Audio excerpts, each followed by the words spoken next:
ഞാൻ ഒരുപാട് വായനശാലകളിൽ പോകുന്ന ആളാണ്.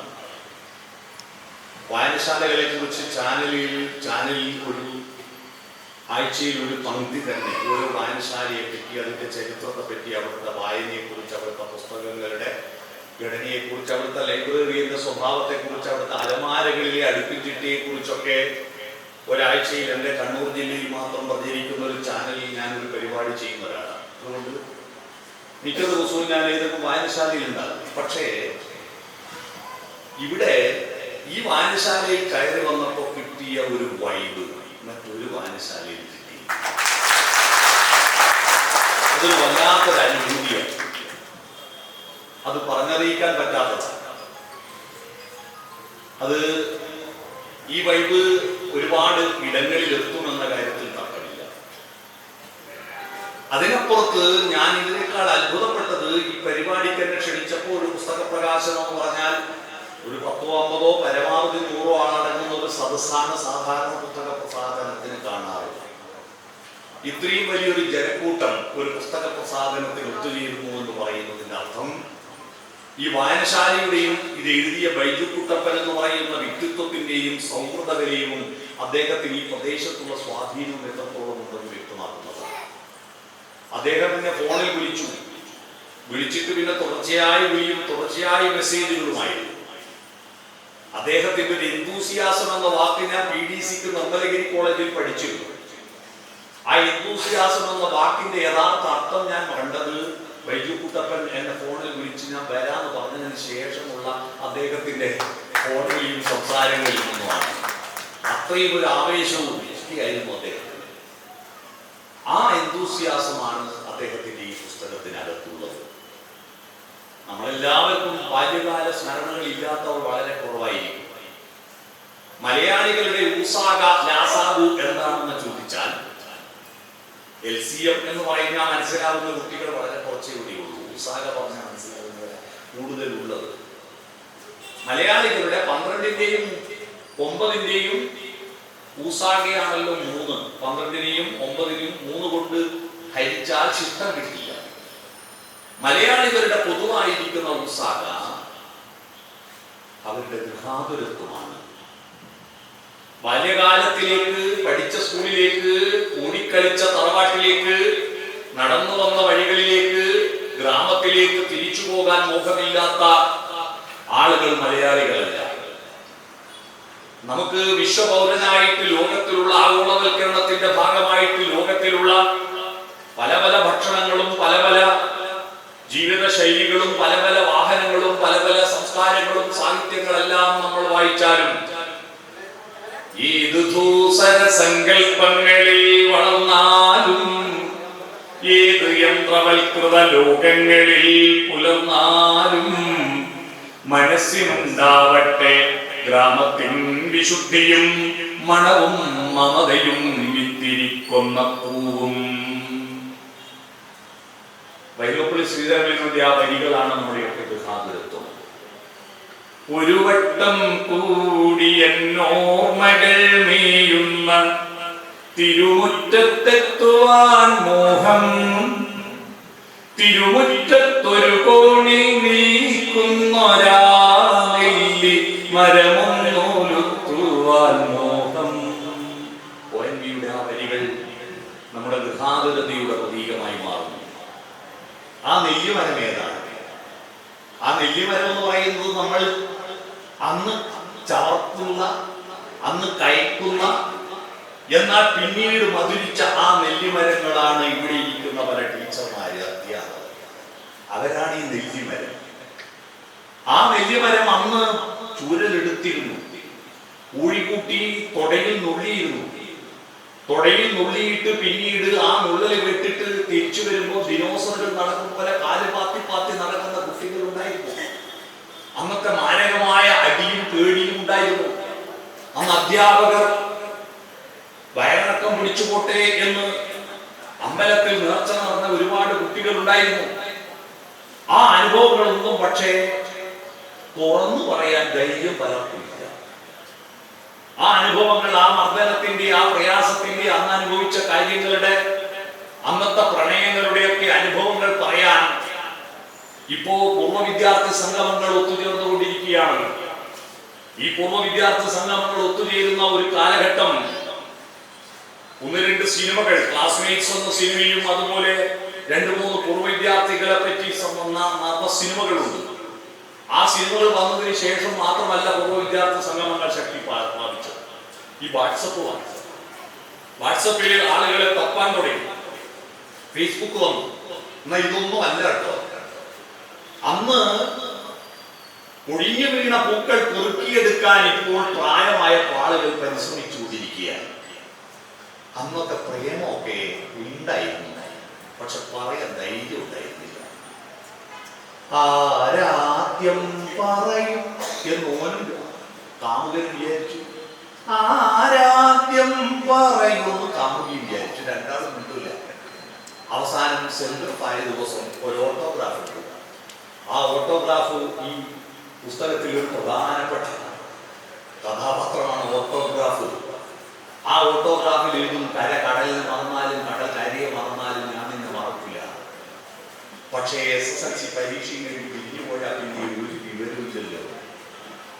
അന്ന് പ്രണയം പറയാൻ ധൈര്യമില്ലാത്തതിന്റെ കാരണം ഹോർമോണിന്റെ ശക്തി കുറവായിരുന്നു. കാരണം എന്തുകൊണ്ടാണ് ഹോർമോൺ ഉണ്ടാകുന്നത്?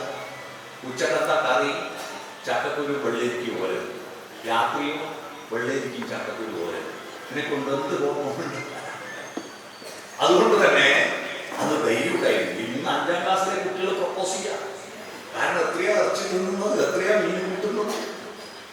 ചെറിയ പ്രായത്തിൽ 5, 6, 7 എത്തുമ്പോഴേക്ക് മല്ലികാബാണൻ തന്റെ വില്ലെടുക്കും, മന്ദാരമല കൊണ്ടു ശരം കൊടുക്കുക. അന്ന് കൊഴിഞ്ഞു വീഴുന്ന പുഷ്പങ്ങളായിരുന്നു പ്രണയം.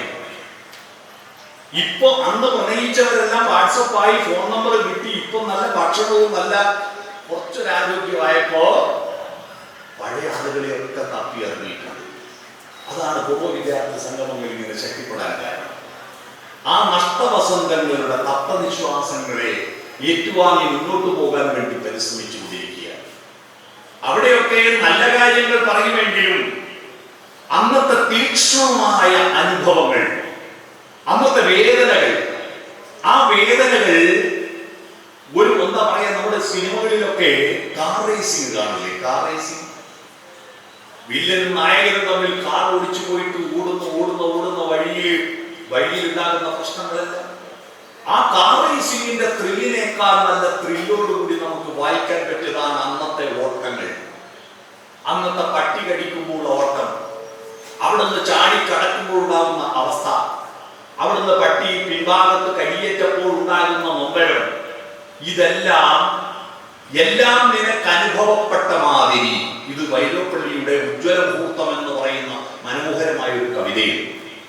ആ കവിത ഇന്ന് ചെറിയ വിഷയത്തിൽ ഭാര്യാഭർത്തൃ ബന്ധമൊക്കെ ഉപേക്ഷിച്ച് അല്ലെങ്കിൽ ആത്മഹത്യ ചെയ്ത് ഡൈവോഴ്സ് കേസിലൊക്കെ കൊടുക്കുന്ന ആ സമയത്ത് ഇപ്പൊ നാട്ടിലാകെ പ്രചരിപ്പിച്ചുകൊണ്ടിരിക്കുന്ന പുതിയ തലമുറയിലെ കുട്ടികളിൽ പ്രചരിപ്പിക്കുന്ന ഒരു ആശയമുണ്ട്. ഈ കല്യാണം എന്ന് പറയുന്ന പരിപാടിയെ അബദ്ധമാണ്, ഈ സിസ്റ്റം തെറ്റാണെന്ന്. ആ സിസ്റ്റം തെറ്റാണെന്ന് പറയുന്നതിനോട് എനിക്ക് യോജിപ്പില്ല. ഈ സിസ്റ്റം നിലനിൽക്കണം. മനുഷ്യന് എല്ലാ മൃഗങ്ങളെ പോലെ ലൈംഗിക ചോദനകളുണ്ട്. അത് തൃപ്തിപ്പെടുത്താൻ മൃഗങ്ങളെ പോലെ കണ്ടവരോട് ഇണചേരുന്ന സംവിധാനത്തിൽ നിന്ന് മാറിയിട്ട് സംസ്കാരമുള്ള മനുഷ്യന്റെ ലൈംഗിക ചോദനയെ കൃത്യമായി നിയന്ത്രിച്ച് മുന്നോട്ട് കൊണ്ടുപോകാൻ മനുഷ്യ സംസ്കാരം കണ്ടെത്തിയിരിക്കുന്ന മനോഹരമായിരിക്കുന്ന ഒരു പ്രതിഭാസമാണ് വിവാഹം.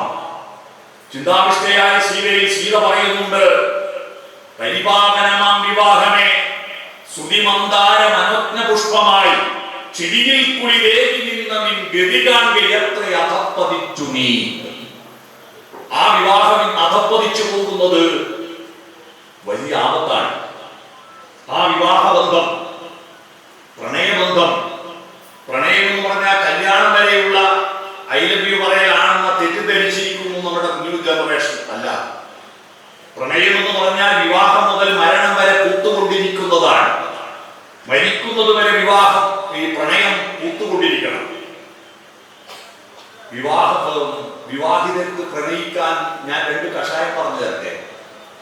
വിവാഹം കഴിഞ്ഞവർക്ക് പ്രണയിക്കാൻ 2 കഷായം. ഒരു കഷായം വൈലോപ്പള്ളി ശ്രീധരമേനോന്റെ ഊഞ്ഞാലിൽ എന്ന കവിതയാണ്. കളിർവെറ്റില 100 തേച്ചു നീ തന്നാലും ഇത്തിരുവാതിരാവ് താമ്പൂല പ്രിയയല്ലോ എന്നൊരു കവിതയിൽ. അതൊന്ന് വായിക്കണം. രണ്ടാമത്തത്, ആശുപത്രി കിടക്കയിൽ ഊർധ്വം വലിച്ചു കിടക്കുമ്പോ, ഇപ്പൊ മരിക്കുമെന്ന് വിചാരിച്ചിങ്ങനെ കിടക്കുമ്പോ തന്റെ പ്രിയയോട് നീ എന്നെ അണിയത്തു ചേർന്ന് നിൽക്കൂ സഖി, ആതിര വരും, വിഷു വരും, വർഷം വരും, ഓരോ തളിരിനും പൂവരും കൈവരും, വരും കൊല്ലം ആരെന്നും എന്തെന്നും ആർക്കറിയാം, നീ എന്നെ അണിയത്ത് ചേർന്ന് നിൽക്കൂ. നമുക്ക് പരസ്പരം 3 വടികളായി ഈ സൗമ്യയായിട്ട് ആർദ്രയായിരിക്കുന്ന തിരുവാതിരയെ വരവേൽക്കാമെന്ന് പറയുന്നു. ആദ്രമീധനുമാസരാവുകളിലൊന്നിൽ ആതിര വരും പോകുമല്ലേ സഖി, ഞാൻ ഈ ജനനഴി പിടിച്ചൊട്ടു നിൽക്കട്ടെ, ഇപ്പഴം കൂടൊരു ചുമക്കടിയിടറി വീഴാ എന്ന കവിതയുണ്ടല്ലോ. എന്നക്കാടിന്റെ സഹലമീ യാത്ര. ഈ 2 കവിതകളും എല്ലാ ഭാര്യ ഭർത്താക്കന്മാരും നിർബന്ധമായി വായിക്കണമെന്നായി പറയുന്നത്. കാരണം വിവാഹത്തിന്റെ അത്ഭുതകരമായിരിക്കുന്ന അനുഭൂതിയുടെ ലോകം നുകരാൻ കഴിയുന്ന ഒരേ ഒരു ജന്തു മനുഷ്യനാണ്. അല്ലെങ്കിൽ ഇത് ഈ വിവാഹം വേണ്ടെന്ന് പറയുന്ന പുതിയ തലമുറയുണ്ടല്ലോ, എന്തിനീ സ്വല്ല, എവിടെന്നെങ്കിലും ഏതെങ്കിലും ഒരു പീഡനമുണ്ടെങ്കിൽ, ആരെങ്കിലും ഒരു ആത്മഹത്യ ചെയ്തിട്ടുണ്ടെങ്കിൽ ഈ വിവാഹം മൊത്തത്തിൽ, അതാണല്ലോ ഇപ്പോ ചാനലുകളിലും സോഷ്യൽ മീഡിയയിലും ചെറിയ ഒറ്റപ്പെട്ട സംഭവങ്ങളാണ് ഈ നാട്ടിലെ സകല സംഭവങ്ങളൊന്ന് വരുത്തി തീർക്കാൻ വേണ്ടി ശ്രമിച്ചുകൊണ്ടിരിക്കുകയാണ്. പണ്ട് ഞാൻ എന്റെയൊക്കെ ബാല്യകാലത്ത് കഞ്ചാവ് ഉപയോഗിക്കുന്നവരുടെ എണ്ണം എന്റെ നാട്ടിൽ തന്നെ 10-25 പേരുണ്ടായിരുന്നു. പക്ഷെ കഞ്ചാവ് എന്ന് പറയില്ല, സാമി എന്ന് പറയുക. സാമി പ്ലാവിലയിൽ, കൂട്ടിയ പ്ലാവിലയിൽ കഞ്ചാവ് നിറച്ചിട്ട് പുകച്ചിട്ട് വലിക്കുന്ന എത്രയോ ചെറുപ്പക്കാരൻ ഞാനൊന്നും കാണാറുണ്ട്. ഇന്ന് എന്റെ നാട്ടിൽ അങ്ങനെ ഒരു ചെറുപ്പക്കാരനില്ല കഞ്ചാവ് ഉപയോഗിക്കുന്നു. എന്നിട്ടും എവിടെയെങ്കിലും കഞ്ചാവ് പിടിച്ചെങ്കിൽ, എവിടെയെങ്കിലും 5 ഗ്രാം MDMA പിടിച്ചാൽ നാട്ടിൽ എല്ലാവരും ഇങ്ങനെയാണെന്ന് വരുത്തി തീർത്തിട്ട് എല്ലാ ചെറുപ്പക്കാരെയും കുട്ടികളെയും കുറ്റപ്പെടുത്തുന്ന ചാനലുകളും സോഷ്യൽ മീഡിയയും തന്തവൈബും നമ്മുടെ നാട്ടിൽ വളർന്നു വരികയാണ്. അതുകൊണ്ട് നാടെല്ലാം ഇങ്ങനെയാണെന്ന് ധരിച്ചിട്ട് അതിന്റെ ഒരു ദുരന്തം നമ്മുടെ പെൺകുട്ടികളെല്ലാം വിവാഹമേ വേണ്ടെന്ന് വെക്കുകയാണ്. എന്നാൽ ആ വിവാഹത്തിന്റെ മൂല്യം എന്തെന്നറിയണമെങ്കിൽ 10,000 വർഷം തപസ് ചെയ്തിരിക്കുന്ന സതിയാകുന്ന അനസൂയാദേവിയും അദ്ദേഹത്തിന്റെ ഭർത്താവ് സന്യാസി അത്രി മഹർഷിയും, ആ മഹർഷിയുടെ ആശ്രമത്തിൽ രാമലക്ഷ്മണന്മാർ പോകുന്ന ഒരു രംഗമുണ്ട് രാമായണത്തിൽ. കർക്കിടക മാസമല്ലേ ഇത്. ആ രാമായണത്തിൽ അത്രിയാശ്രമ പ്രവേശം എന്നൊരു അധ്യായം എടുത്ത് വായിക്കുക. അവിടെ അതിനെ കുറിച്ചാണ് വൈലോപ്പള്ളി എഴുതിയിരിക്കുന്നത്. ഉജ്ജ്വല ഭൂതം എന്നാണ് അദ്ദേഹത്തിന്റെ കവിതയുടെ പേര്. ഏകവൃത്തത്തിൽ അശ്രുവാൽ കടൽ തീർത്തോരാദിമ കവി പാടി അത്രിയാ മഹർഷിതൻ ആശ്രമവാടം പോകി, രാമലക്ഷ്മണന്മാരും സീതയും തപോധന പ്രേമ സൗരഭം ചോരും സൽക്കാരം ഭുജിക്കവേ, 10,000 വർഷം വൻതപമനുഷ്ഠിച്ച സതിയാ അനസൂയ വൃദ്ധയാ ഋഷി ഭാര്യ ജാനകിയാളച്ചാരെ, ജാനകിയാണ് ഈ ജാനകിയല്ല, ജാനകിയാളച്ചാരെ വിളിച്ചു സമാരബ്ധ കാനന വാസക്രാന്തി വാട്ടിയ തളിർമേനി, കാറ്റിലെ വാഴക്കൊപ്പം വിറക്കും തന്നയോടു ചേർത്തു മൺപൊടിതാകും മൂർധനി ചുംബിച്ചോടി. അടുത്ത വരികൾ ശ്രദ്ധിക്കൂ. മകളേ പതിധർമ്മചാരിണി, നീയേ ഭാഗ്യത്തികോലുവോൾ നിന്നിൽ പ്രീത ഞാൻ പ്രകൃഷ്ട ഞാൻ. അതിൽ പറയുന്നൊരു വരി കേട്ടു ഞാൻ വൻപുകളാർന്ന മിഥിലാപുരി തന്നിൽ നീ രാമനെ വിട്ടുവെന്ന കഥ. നീ വിവാഹം ചെയ്തല്ലോ രാമനെ. ആ വിവാഹം ചെയ്തപ്പോ ആ വിവാഹ ചടങ്ങിൽ പങ്കെടുത്ത കഥയൊന്ന് എന്നോട് പറയൂ. തനിക്ക് 10,000 വർഷം തപസ് ചെയ്ത് കിട്ടിയിരിക്കുന്ന തപസ്സാഭില്യമായിരിക്കുന്ന അംഗരാഗങ്ങളും മാലകൾ, ആനകൾ, പണ്ടങ്ങളും പൂർണ്ണമായിട്ട് ഈ സീതയെ ധരിപ്പിച്ചിട്ട് വിവാഹ പന്തലിൽ മകളെ കൂട്ടിക്കൊണ്ടുവരുന്ന ഒരു അമ്മയെ പോലെ കവി ചോദിക്കുക, ഇതിനേക്കാൾ വലിയ ചാരിതാർത്ഥ്യം വേറെ എന്താണ്? 1000-10,000 വർഷം തപസ് ചെയ്താലും കിട്ടാത്തതാണ് സ്വന്തം മകളുടെ കൈ പിടിച്ചിട്ട് വിവാഹ പന്തലിലേക്ക് ഇറക്കുന്ന ഒരു അമ്മയ്ക്ക് ലഭിക്കാൻ പോകുന്നത്. അങ്ങനെ ഇറക്കിക്കൊണ്ട് നിൽക്കുമ്പോ, രാമചന്ദ്രനും പുഞ്ചിരി കൊണ്ട് നിൽക്കുമ്പോ ആ സീതയോട് പറയാണ്, നീ എല്ലാം എന്നോട് പറയും. ആ പറയും എന്ന വാക്കിന്റെ കൂട്ടത്തിൽ ഒരു വാക്കിന് വേണ്ടിയാണ് എനിക്ക് ഇത്രയും വിശദീകരിച്ചത്. എല്ലാം നിനക്ക് അനുഭവപ്പെട്ട മാതിരി. ഇതാണ് സാഹിത്യം എന്ന് പറയുന്നത്. എന്താണ് സാഹിത്യം? സാഹിത്യം എന്ന് പറയുന്നത് കൃത്രിമത്വമല്ല, സ്വാഭാവികമായി നമ്മുടെ ഹൃദയത്തിൽ വിരിയുന്ന വികാരങ്ങൾ, അനുഭൂതികൾ, വേദനകൾ, സങ്കടങ്ങൾ കവിയുമ്പോൾ അത് കടലാസിൽ വിതയ്ക്കുന്നതാണ് കവിത. കവിഞ്ഞു വരുന്ന വികാരങ്ങൾ. Poetry is spontaneous overflow of emotions. William വേഴ്സ്വർത്തിന്റെ കവിതയെ കുറിച്ചുള്ള നിർവചനമാണ് അനിയന്ത്രിതമായ വികാരങ്ങളുടെ കുത്തൊഴുക്കാണ് കവിത. പിന്നീട് അദ്ദേഹം കൂട്ടിച്ചേർത്തു പ്രശാന്തതയെ അനുസ്മരിക്കപ്പെടുന്നതാണ്. അപ്പോൾ അതിനൊരു സൗന്ദര്യമുണ്ടാകും. ദൂരെ നിന്ന് നോക്കുമ്പോൾ ഉണ്ടാകുന്ന ഒരു സൗന്ദര്യമുണ്ട്. നിങ്ങളുടെ വീടിന്റെ സൗന്ദര്യം നിങ്ങൾ ആസ്വദിച്ചിട്ടുണ്ടോ? വാതിലടച്ച് വീട്ടിലിരിക്കുമ്പോൾ നിങ്ങളുടെ വീടിന്റെ സൗന്ദര്യം മനസ്സിലാവില്ല. നിങ്ങൾ ഒരു കണ്ണാടി എടുത്തിട്ട്, നിങ്ങളുടെ വീട്ടിന്റെ കണ്ണാടി എടുത്തിട്ട് നിങ്ങളുടെ വീടിന്റെ മുറ്റത്തുകൂടെ നടക്കുക. എന്നിട്ട് വീടിന്റെ ഒരു പറമ്പിന്റെ മൂലയിൽ ഇരുന്നിട്ട് അവിടുന്ന് ആ കണ്ണാടിയിൽ നിങ്ങളുടെ വീട് കാണും. അതിലൊരു മൊബൈൽ ഫോണിൽ നിങ്ങളുടെ വീട് കാണും. അപ്പോഴാണ് സൗന്ദര്യം ഉണ്ടാവുക. ഭാരതത്തിന്റെ സൗന്ദര്യം എങ്ങനെയാണ് വിവേകാനന്ദന് മനസ്സിലായത്? ഭാരതത്തിന്റെ ഭൂഖണ്ഡത്തിൽ നിന്ന് കടലിലൂടെ നീന്തിയിട്ട് ഭൂഖണ്ഡത്തിന്റെ പുറത്തുള്ളൊരു പാറമേൽ പോയി ഇരുന്നിട്ട് ഇന്ത്യയെ നോക്കി, ഇന്ത്യയുടെ ആത്മാവിനെ നോക്കിയപ്പോഴാണ് ഇന്ത്യയുടെ ആത്മാവിന്റെ വേദനകളും സൗന്ദര്യവും അദ്ദേഹം തിരിച്ചറിഞ്ഞത്. അങ്ങനെയാണ് അദ്ദേഹം ഇന്ത്യയെ രക്ഷപ്പെടുത്താനുള്ള യാത്രയ്ക്ക് വേണ്ടി പുറപ്പെട്ടത്. ദൂരെ നിന്ന് പ്രശാന്തതയിൽ അനുസ്മരിക്കണം. തന്റെ ബാല്യകാലത്തെ ഇന്ന് 143 രാജ്യങ്ങളിലൂടെ സഞ്ചരിച്ച്, ജീവിതത്തിന്റെ പല വഴികളിലൂടെ സഞ്ചരിച്ച്, പ്രയാസങ്ങൾ അനുഭവിച്ച്, എന്നാൽ ജീവിതത്തിൽ വിജയം കൈവരിച്ച്, ആ വിജയം കൈവരിച്ച് ഇങ്ങനെ പ്രശാന്തതയിൽ ഇരിക്കുമ്പോൾ ശ്രീമാൻ ബൈജു കുട്ടപ്പൻ തന്റെ ബാല്യകാലത്തിൽ നടന്ന വഴികളെ അനുസ്മരിക്കുകയാണ്.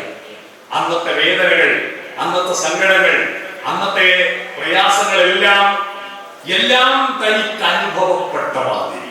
മനസ്സിലായി? അതാണ് ഈ പുസ്തകം. എല്ലാം തനിക്ക് അനുഭവപ്പെട്ട മാതിരി. അന്നത്തെ പ്രണയം, അന്നത്തെ തട്ടിപ്പുകൾ, അന്നത്തെ പ്രണയത്തിന്റെ പേരിൽ ഉണ്ടായിരിക്കുന്ന കലാപങ്ങൾ, കുഴപ്പങ്ങൾ, അന്നത്തെ അധ്യാപകരുടെ ശിക്ഷകൾ, ആ ശിക്ഷയിൽ ക്ലാസ്സിൽ ഉത്തരം പറയാതെ അമർന്നിരുന്നത്, ഇങ്ങനെ തുടങ്ങി അതിന്റെ ഡീറ്റെയിൽസ് ഒരു പുസ്തക പ്രകാശനത്തിലും പുസ്തകത്തിലെ കഥകൾ കൂടുതൽ പറയരുത്. പണ്ട് നമ്മൾ പണ്ട് സിനിമാ തിയേറ്ററിന്റെ അനൗൺസ്മെന്റ് വണ്ടി ഉണ്ടായിരുന്നു, ഓർമ്മയുണ്ടോ? ആ അനൗൺസ്മെന്റ് വണ്ടിയിൽ നിന്ന് ഒരു നോട്ടീസ് വലിച്ചെറിയും. ഈ നോട്ടീസ് കിട്ടാൻ വേണ്ടിയിട്ട് മുറിയൻ ട്രൗസർ ഇട്ടിട്ട് 2 കിലോമീറ്റർ ഞങ്ങൾ ഓടാറുണ്ട്. നോട്ടീസ് വരുമോ എന്ന് ചോദിച്ചിട്ട്. ആ നോട്ടീസിൽ എന്താ ഉണ്ടാകുക? ഈ കഥയുടെ ആദ്യ രൂപം ഉണ്ടാവും. ഈ ആദ്യ രൂപം കൊടുത്തിട്ട് ബാക്കി മുഴുവൻ ഉണ്ടാവില്ല. ശേഷം വെള്ളിത്തിരയിൽ. ഇത് വായിച്ചിട്ട് ബാക്കി എന്താണെന്ന് അറിയാൻ ഒരു ആകാംക്ഷക്ക് വേണ്ടിയിട്ട് വെള്ളിത്തിരയിൽ പോയി സിനിമ കാണാൻ അതിനു വേണ്ടി നോട്ടീസ് അയക്കുന്നത്. അതുപോലെ ഈ പുസ്തകത്തിലെ സകലതും പറഞ്ഞാൽ പിന്നെ നിങ്ങൾ ഈ പുസ്തകം വായിക്കണ്ടല്ലോ. ഈ പുസ്തകം വിറ്റുപോകണം. വിറ്റുപോയിട്ട് നിങ്ങൾ വായിക്കുകയും വേണം. അതുകൊണ്ട് പുസ്തക പ്രസാധനത്തിൽ പുസ്തകത്തെ പറ്റി പൂർണ്ണമായി പറയരുത്. പുസ്തകം ഇറങ്ങി കഴിഞ്ഞിട്ട് ഈ പുസ്തകത്തെ പറ്റി ഒരു ചർച്ച വെക്കുക. ഇവിടെ പുസ്തക ചർച്ച വെച്ചിട്ട് ആ പുസ്തകത്തെ പറ്റി എല്ലാം പറയാം. പ്രസാധന വേളയിൽ പുസ്തകത്തെ പറ്റി പൂർണ്ണമായി പറയരുതെന്നാണ്. ബൈജു കുട്ടപ്പൻ എല്ലാം തനിക്ക് അനുഭവപ്പെട്ട മാതിരി അന്നത്തെ ആ വേദനകളും വികാരങ്ങളും എല്ലാം ഒരു കുത്തൊഴുക്കാൻ ഇവിടെ പ്രസാധകൻ പറഞ്ഞില്ലേ, പ്രസാധകനായിരിക്കുന്ന ശ്രീ സുരേഷ് കീഴിലും പറഞ്ഞില്ലേ, ഇത് കയ്യിലെടുത്ത താഴെ വെക്കാൻ തോന്നില്ല, ഒറ്റ ഇരിപ്പിന് വായിക്കും. ഒറ്റ ഇരിപ്പിന് അതൊരു ഒഴുക്കാണ്. എവിടെയാ നിർത്തേണ്ടതെന്ന് തോന്നണ്ടേ? ഇത് നിർത്താൻ ഒരു ഇടവേള തരണ്ടേ? അതൊരു ഒഴുക്കാണ്. അങ്ങനെ ഒഴുകി ഒഴുകി ഒഴുകി ഒഴുകി ആ നടന്ന വഴികൾ വിശ്രമമില്ലാത്ത വഴികൾ. ആ വിശ്രമമില്ലാത്ത വഴികളാണ് തുടക്കം കുറിച്ചിരിക്കുന്നത്. ഇനിയും ഒരുപാട് നടന്നിട്ടുണ്ടല്ലോ. ഇനി എത്ര വരാനിരിക്കുന്നു അല്ലെ? ഇനി എത്ര വരാനിരിക്കുന്നു? ഇത് സ്നാപക യോഹന്നാനാണ്. ഇനി വരാനിരിക്കുന്ന യേശുവിന്റെ ചെരുപ്പിന്റെ വാറഴിക്കാനുള്ള യോഗ്യത പോലും തനിക്കില്ലെന്ന് പറഞ്ഞ സ്നാപക യോഹന്നാനാണ് ഈ പുസ്തകം. ഇനി വരാനിരിക്കുന്ന വഴികൾ എത്രയായിരിക്കുമെന്ന് ഞാൻ അത്ഭുതപ്പെടുകയാണ്. കാരണം തന്റെ ബാല്യകാല അനുഭവങ്ങൾ മാത്രമാണ് ഈ പുസ്തകത്തിലുള്ളത്. അന്നത്തെ പ്രതിസന്ധികളും പ്രശ്നങ്ങളും മാത്രമാണ് ഈ പുസ്തകത്തിലുള്ളത്. ഇനിയും അദ്ദേഹം ഒരുപാട് നടന്നിട്ടുണ്ട്. ആ നടന്ന വഴികൾ, ആ വഴികളിലെ എല്ലാം നമ്മൾ സഞ്ചരിക്കണം. ഇതിൽ നിന്ന് നമുക്ക് എന്താണ് പാഠം പഠിക്കാനുള്ളത്? മനുഷ്യ ജീവിതം എന്താണെന്ന് തിരിച്ചറിയണം. ഓരോ പുസ്തകവും വായിക്കുമ്പോൾ നമ്മൾ ആ പുസ്തകവും ഞാനും തമ്മിലുള്ള അകൽച്ചയാണ് നമ്മൾ പരിശോധിക്കുന്നത്. ഇവിടെ ഒരു ഗാലറി ഉണ്ടല്ലോ. ആ ഗാലറിയിൽ കേരളത്തിൽ മുന്നിലും ഉള്ളിലും നടന്ന സാഹിത്യകാരന്മാരുടെ ചിത്രങ്ങൾ നിറച്ചു വെച്ചിരിക്കുന്നു. അവിടെ പോയപ്പോ ഞാൻ അതിൽ ഓരോ പേരും ഇങ്ങനെ വായിക്കുമ്പോ അവിടെയുള്ള ചിത്രങ്ങളിൽ ഇതിൽ എത്ര പേര് ഞാൻ വായിച്ചിട്ടുണ്ടെന്ന് സ്വയം ഒന്ന് വിലയിരുത്തണം. അതിനാ അതിൻ്റെ അകത്ത് കയറുന്നത്. അവിടെ ആദ്യപ്പോഴാണ് ഞാൻ എന്നെ പറ്റി അഭിമാനം തോന്നിയത്. അവിടെയുള്ള ചിത്രത്തിലുള്ള ഒരാളുടെ പുസ്തകം പോലും ഞാൻ എല്ലാമൊന്നും വായിച്ചിട്ടില്ലെങ്കിലും അതിൽ ഞാൻ വായിക്കാത്ത ഒരൊറ്റ സാഹിത്യകാരൻ അതിലില്ല. എല്ലാവരുടെയും എന്തെങ്കിലും ഒന്നെങ്കിലും ഞാൻ വായിച്ചിട്ടുണ്ട് എന്നതിൽ എനിക്ക് വലിയ അഭിമാനമുണ്ട്. അതിലെനിക്ക് ഇന്നാട്ടുകാരനാണ് എം പി നാരായണപിള്ള എന്ന് കേട്ടപ്പോ എനിക്ക് അത്ഭുതം തോന്നി. ആ എം പി നാരായണപിള്ള എഴുതിയ ഇവിടെ ആ സോവനിയറിൽ മഷി പറഞ്ഞ കഥ എന്ന സോവനിയറിൽ എം പി നാരായണപിള്ളയുടെ ഒരു അനുഭവം എഴുതിയിട്ടു. ആ അനുഭവം വായിച്ചപ്പോഴാണ് എം പി നാരായണപിള്ള ഈ നാട്ടുകാരനാണ്, ഈ വായനശാലയിൽ വന്നതാണ്. അദ്ദേഹത്തിന്റെ പരിണാമം എന്ന പുസ്തകമുണ്ടല്ലോ, ആ പുസ്തകം എനിക്ക് കുറച്ചു ദിവസം ഭ്രാന്തായി പോയിരുന്നു. ആ പുസ്തകം വായിച്ചിട്ട് ആ പുസ്തകം വായിക്കുമ്പോൾ നിങ്ങൾക്കില്ലേ കയ്യിൽ ഒരു കോമ്പ് ചീർപ്പ് കയറ്റണം. ചൊറി ഉറപ്പാ, ചൊറിയും മേലാകെ ചൊറി. ആ പുസ്തകം വായിക്കുമ്പോൾ ഒരു വല്ലാത്തൊരു പുസ്തകം. പട്ടിയാണ് കഥാപാത്രം. പട്ടിയെ പിടിക്കാൻ പോകുന്ന ഒരു കൂലിയനും പൂജ്യത്തിന്റെയും ആയിരത്തിന്റെയും മധ്യത്തിൽ ജനിച്ചത് കൊണ്ട് ഇയാളുടെ നക്ഷത്രം ഏതൊന്നും മനസ്സിലാവില്ല. അതുകൊണ്ട് ആ പൂല്യൻ എന്ന് പേര് കൊടുത്തത്. അദ്ദേഹം ഈ നാട്ടുകാരനായിരുന്നു. മറ്റൊന്ന് കേശവപിള്ളയെ പറ്റി ഞാൻ വായിച്ചു. കേശവപിള്ളയെ വായിച്ചപ്പോഴാണ് ഞാൻ ഇവിടെ വന്നപ്പോ എന്റെ മൂക്കിലുള്ള ഗന്ധം പടർന്നു തന്നത്. ഈ നാടിന് പ്രശസ്തമായ ഒരു പേരുണ്ട്. ആ പേരിന്റെ അർത്ഥം എനിക്ക് മനസ്സിലായി. ആ ഗന്ധം പുൽത്തൈലത്തിന്റെ മണമായിരുന്നു. ഈ വായനശാല ആരുടെ പേരിലാണോ അദ്ദേഹത്തിന്റെ പ്രധാനപ്പെട്ട വരുമാനം പുൽത്തൈലം വാറ്റലായിരുന്നു. ആ പുൽത്തൈലത്തിന്റെ വാറ്റല് മനസ്സിലേക്ക് വന്നപ്പോഴാണ് എന്നെ വായനക്കാരനാക്കിയ ഒരു മനുഷ്യന്റെ അളിയൻ, അയാളുടെ പേരിന്റെ അർത്ഥം എനിക്ക് മനസ്സിലായത്. പെരുമ്പാവൂരിന്റെ അടുത്ത് തന്നെയാണല്ലോ പുൽത്തൈലം വാറ്റാൻ പുല്ലുവണ്ടി, പുല്ലരിയാൻ പോകുന്ന വഴിയില്ലേ, അതാ പുല്ലുവഴി. ആ പുല്ലുവഴിക്കാരൻ PKV-യുടെ അളിയനായിരിക്കുന്ന ഒരാളാണ് എന്റെ വായനയിലേക്ക് നയിച്ചത്. ഞാനിപ്പോ ഇവിടെ ഭാഗത്ത് വന്ന് കയറിയപ്പോ എന്റെ നാട്ടിൽ ഇഷ്ടംപോലെ വിളയുന്ന ഒരു വസ്തുവാണ് എനിക്ക് തന്നത്. കശുവണ്ടി പരിപ്പ് തന്നു. എന്റെ നാട് കശുവണ്ടിയുടെ നാടാണ്. കണ്ണൂർ ജില്ലയിൽ ഇഷ്ടംപോലെ കശുവണ്ടി.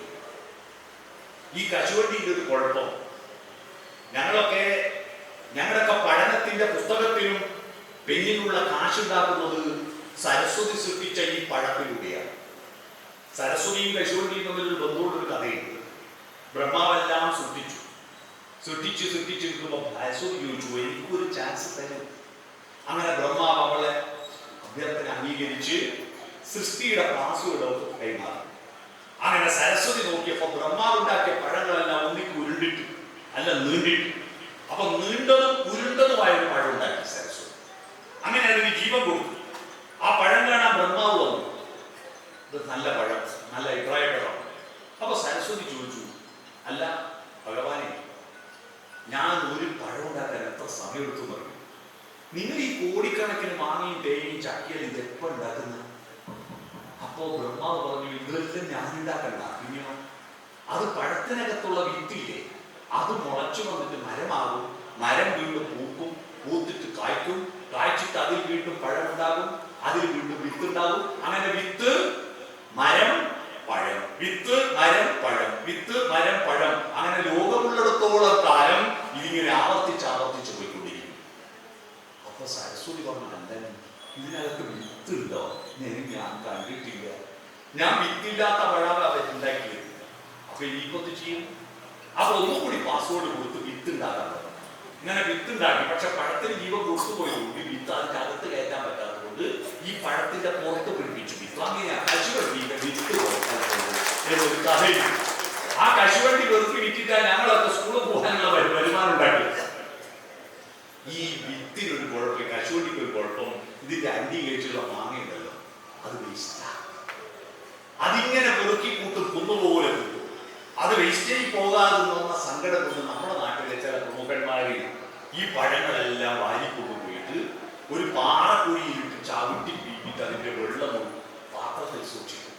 2-3 ദിവസം ഇത് നന്നായി കുളിച്ച് മൂത്ത് കഴിഞ്ഞാൽ അത് ഒരു അടുപ്പ് കൂട്ടിയിട്ട് അതിന്റെ മേലെ വെച്ച്, അതിന്റെ മേലെ അരിപ്പച്ചട്ടി വെച്ച്, അതിനകത്തൊരു മരത്തിന്റെ തട്ടുള്ളിൽ ഇങ്ങനെ വാരിയുള്ള ഒരു തട്ട് വെച്ച്, അതിന്റെ മേലെ ഒരു അലൂമിനിയത്തിന്റെ ബേസ് വെച്ചിട്ട് അതിൽ വെള്ളം നിറയും. എന്നിട്ട് അടിയിൽ തീ കത്തിക്കുമ്പോ ഇതിങ്ങനെ തിളച്ച് താവിയായിട്ട് ഈ അരിപ്പച്ചട്ടിയുടെ സൈഡിലൂടെ ഈ മേലത്തെ ബേസിന്റെ അടിയിൽ തട്ടിയിട്ട് ഈ തട്ടിലേക്ക് വെച്ചു. അതങ്ങനെ പുറത്തേക്ക് വരുന്ന സാധനം മദ്യം. എന്റെ നാട്ടിലൊക്കെ കുടിൽ വ്യവസായം പോലെ ഈ മദ്യം ഉണ്ടാക്കരുത്. അന്നത്തെ പ്രധാന ജോലി വെള്ളം അടിക്കുക, തരിക. അതായിരുന്നു. ഇന്ന് ആരും കൊണ്ടോ അങ്ങനെ വെള്ളടിച്ച് തരുന്നത് ഇല്ല. അങ്ങനെ പോകുമ്പോ എക്സൈസുകാർ വന്ന് പിടിക്കുമല്ലോ. വ്യാജമദ്യല്ലേ, ഒറിജിനൽ മദ്യാണ്. എടുത്ത് പനി ഉണ്ടാക്കുന്ന പണി മാത്രമാണ് വ്യാജം. മദ്യം നിങ്ങൾ കടയിൽ നിന്ന് വാങ്ങുന്നതിനേക്കാൾ ഒറിജിനൽ മദ്യാണ്. അപ്പൊ എക്സൈസുകാർ വന്ന് പിടിക്കാതിരിക്കാൻ വേണ്ടിയിട്ട് അന്ന് ഞങ്ങളുടെ നാട്ടിലൊക്കെ പശുക്കളുണ്ട് ഇഷ്ടം പോലെ. ഈ പശുവിനെ മേയ്ക്കാൻ വേണ്ടി പോകുന്ന കുട്ടികൾ, ആ കുട്ടികൾക്ക് 10 രൂപ കൊടുക്കും. ഈ വെള്ളം ചൂടാവുമ്പോൾ വെള്ളം മാറ്റി കൊടുക്കണം, ഇത് തണുപ്പിക്കണ്ടേ. ആ വെള്ളം മാറ്റാൻ 10 രൂപ. അന്ന് 10 രൂപ കൊണ്ട് വലിയ വിലയാണ്. അതുകൊണ്ട് പല കുട്ടികളും സ്കൂളിൽ പോകാതെ പശുവിനെ കൊണ്ട് ഇങ്ങനെ കാട്ടിലേക്ക് ഇതിന് ഇവിടെ സഹായിച്ചിട്ട് പൈസ ഉണ്ടാക്കാൻ വേണ്ടി. ആ കൂട്ടത്തിൽ ഒരു കുട്ടി ഇതിങ്ങനെ വാങ്ങി, ഇത് പൈസ 10 രൂപയും വാങ്ങി ഇങ്ങനെ പശുവിനെ വെച്ചിങ്ങനെ ഇരിക്കുമ്പോഴാണ് നിങ്ങളുടെ നാട്ടുകാരൻ പി ഗോവിന്ദപിള്ള വിവർത്തനം ചെയ്ത ഇറ്റാലിയൻ നോവലിസ്റ്റായ എദിലിയൻ വോയിച്ചിന്റെ ഗാഡ് ഫ്ലൈ എന്നൊരു പുസ്തകത്തെ ഗോവിന്ദപിള്ള മലയാളത്തിലേക്ക് തർജ്ജമ ചെയ്തു. കാട്ടുകടന്നൽ എന്നൊരു പുസ്തകം. ആ പുസ്തകം ആ കുട്ടിക്ക് വി കൃഷ്ണമാരാർ എന്ന് പറയുന്ന ഒരാൾ കൊടുത്തു. സേലം ജയിലിൽ വെടിവെപ്പിലൊക്കെ പെട്ട ഒരാളാണ് കൃഷ്ണമാരാർ. ഈ പുസ്തകം, ഈ കാട്ടിൽ പോയി ഇരിക്കൽ, ഈ പുസ്തകം എടുത്തോ. അവൻ ആ പുസ്തകം വായിക്കാൻ തുടങ്ങി. അതിലെ റിവാറസ് എന്ന് പറയുന്ന ഒരു വിപ്ലവകാരിയായ കഥാപാത്രം, അതിലെ ആധ്യാത്മികതയുടെ പ്രതീകമായിരിക്കുന്ന ഒരു കർദിനാൾ മോൺസിഞ്ഞോർ മൊണ്ടനെല്ലി, ഇവർ തമ്മിലുള്ള ബന്ധത്തിന്റെയും തർക്കത്തിന്റെയും കഥകൾ ഇങ്ങനെ വളർന്നു വന്നപ്പോ ആ പുസ്തകം വല്ലാതെ ആകർഷിച്ചു ആ കുട്ടിയെ. ആ പുസ്തകം വായിച്ച് ആ കുട്ടിക്ക് ഭയങ്കര താല്പര്യമായി. ഈ പുസ്തകം വായിച്ചു കഴിഞ്ഞപ്പോൾ മറ്റൊരു പുസ്തകം ചോദിച്ചു. പിന്നെ വായനയുടെ ലോകത്തിലേക്ക് പ്രവേശിച്ചു. അങ്ങനെ ഇവൻ ഈ വാറ്റുകാരുടെ സഹായി എന്ന ജോലിയിൽ നിന്ന് മാറിയിട്ട് സ്കൂളിൽ പോകാൻ തുടങ്ങി. ആ സ്കൂളിൽ പോകാൻ തുടങ്ങിയിട്ട് അവൻ പഠിച്ചു. ആ കുട്ടിയെ ഞാൻ എന്ന് പറഞ്ഞാൽ എന്നെ വായനയുടെ ലോകത്തേക്ക് മാറ്റിയിട്ട് കൊണ്ടുവന്ന നാട്ടിലാണ് ഞാനിപ്പോ നിൽക്കുന്നത്. മനസ്സിലായോ? അതാണ് എനിക്ക് വളരെ വൈകാരികമായ ഒരു താല്പര്യം തോന്നുന്നത്. ഒരു പുസ്തകം ഒരു മനുഷ്യനെ മാറ്റാൻ കഴിയുമെന്ന് മനസ്സിലായില്ലേ? ഒരു പുസ്തകം എത്ര ആളുകളെ മാറ്റാൻ പറ്റും. അതുകൊണ്ട് വായനയുടെ ഒരു സാമ്രാജ്യത്തിലേക്ക് നമ്മൾ പോകണം. നമ്മുടെ വായനശാലകളെല്ലാം ഗംഭീരമാകും. പക്ഷെ വായനശാലകൾ, വൃത്തിയുള്ള വായനശാലകൾ നമ്മുടെ നാട്ടിൽ ഉണ്ടാകരുത് എന്നാണ് എൻ്റെ അഭിപ്രായം. വൃത്തിയുള്ള വായനശാലകൾ ഉണ്ടാകരുത്. അവിടെ തലമാലകളിലെ പുസ്തകങ്ങൾ മുഷിഞ്ഞും കീറിയും ചതഞ്ഞും വേർപ്പ് തട്ടിയും തഴമ്പ് പിടിച്ചും നാറുമ്പോൾ ഒരു ഗ്രാമം സുന്ദരമാകുന്നു. നമ്മുടെ ജോലി വായനയുടെ ലോകത്തേക്ക് നമ്മുടെ സംസ്കാരത്തെ തിരിച്ചു പിടിക്കാൻ കഴിയേണ്ടതാണ്. അറിവിന്റെ കാര്യത്തിൽ നമ്മുടെ രാജ്യം നമ്പർ 1 ആയിരുന്നു. നമ്പർ 1. കാരണം അത് നമ്മൾ പറഞ്ഞല്ല. ആണ്ടി നല്ല അടിക്കാരനാണെന്ന് ആണ്ടി അല്ലല്ലോ പറയുന്നത്, മറ്റുള്ളവർ പറയണ്ടേ. നമ്മൾ നമ്പർ 1 ആണെന്ന് നമ്മൾ പറഞ്ഞതല്ല. ഇംഗ്ലീഷിൽ ഒരു ചൊല്ലുണ്ട്, വിസ്ഡം അറൈസ് ഫ്രം ഈസ്റ്റ്. വിവേകം കിഴക്കു നിന്നാണ് ഉദിക്കുന്നത്. കിഴക്ക് നമ്മളാ. അതിന് കാരണം കൊളംബസ് അമേരിക്ക കണ്ടുപിടിക്കുന്നതിന് 1000 കൊല്ലം മുമ്പ് ഇന്ത്യയിൽ യൂണിവേഴ്സിറ്റി ഉണ്ടായിരുന്നു. നളന്ദ, തക്ഷശില, ശാരദ. ശാരദ എന്ന് പറഞ്ഞൊരു സർവകലാശാലയെ പറ്റി നിങ്ങൾ കേട്ടിട്ടുണ്ടോ? ജമ്മു കാശ്മീരിൽ ഒരു സർവകലാശാലയുണ്ട്, ശാരദ. കൽഹണന്റെ ഒരു പുസ്തകം കിട്ടി, എനിക്ക് ഒരു അപൂർവ പുസ്തകം കഴിഞ്ഞ ദിവസം ഒരാള് കൊച്ചിയത്ത് സദാനന്ദൻ എന്ന് പറയുന്ന ഒരു ഗ്രന്ഥകർത്താവ്, ഒരു ചരിത്രകാരൻ തന്നു എനിക്ക്. ആ പുസ്തകം വായിച്ചപ്പോഴാണ് ജമ്മു കാശ്മീരിലെ ശാരദ സർവകലാശാലയെ പറ്റി അറിഞ്ഞത്. ആ സർവകലാശാലയിൽ നിങ്ങളുടെ നാട്ടിൽ വന്നിട്ട് നിന്ന് നൂറ്റാണ്ടുകൾക്ക് മുമ്പ് അവിടെ പോയി പഠിച്ച ഒരാളുടെ അറിയാമോ? ശാരദ സർവകലാശാലയിൽ പോയിട്ട് പഠിച്ചിട്ട് അദ്ദേഹം അതേ പേരിൽ കർണാടകത്തിൽ ഒരു സർവകലാശാല ഉണ്ടാക്കി. അതിന്റെ പേരാണ് ശാരദാ പീഠം. ആ നാട്ടുകാരൻ, കാലടിക്കാരൻ ജഗദ്ഗുരു ആദിശങ്കരൻ അവിടെ പോയി പഠിച്ച് ഡോക്ടറേറ്റ് നേടിയ ആളാണ് കേട്ടോ.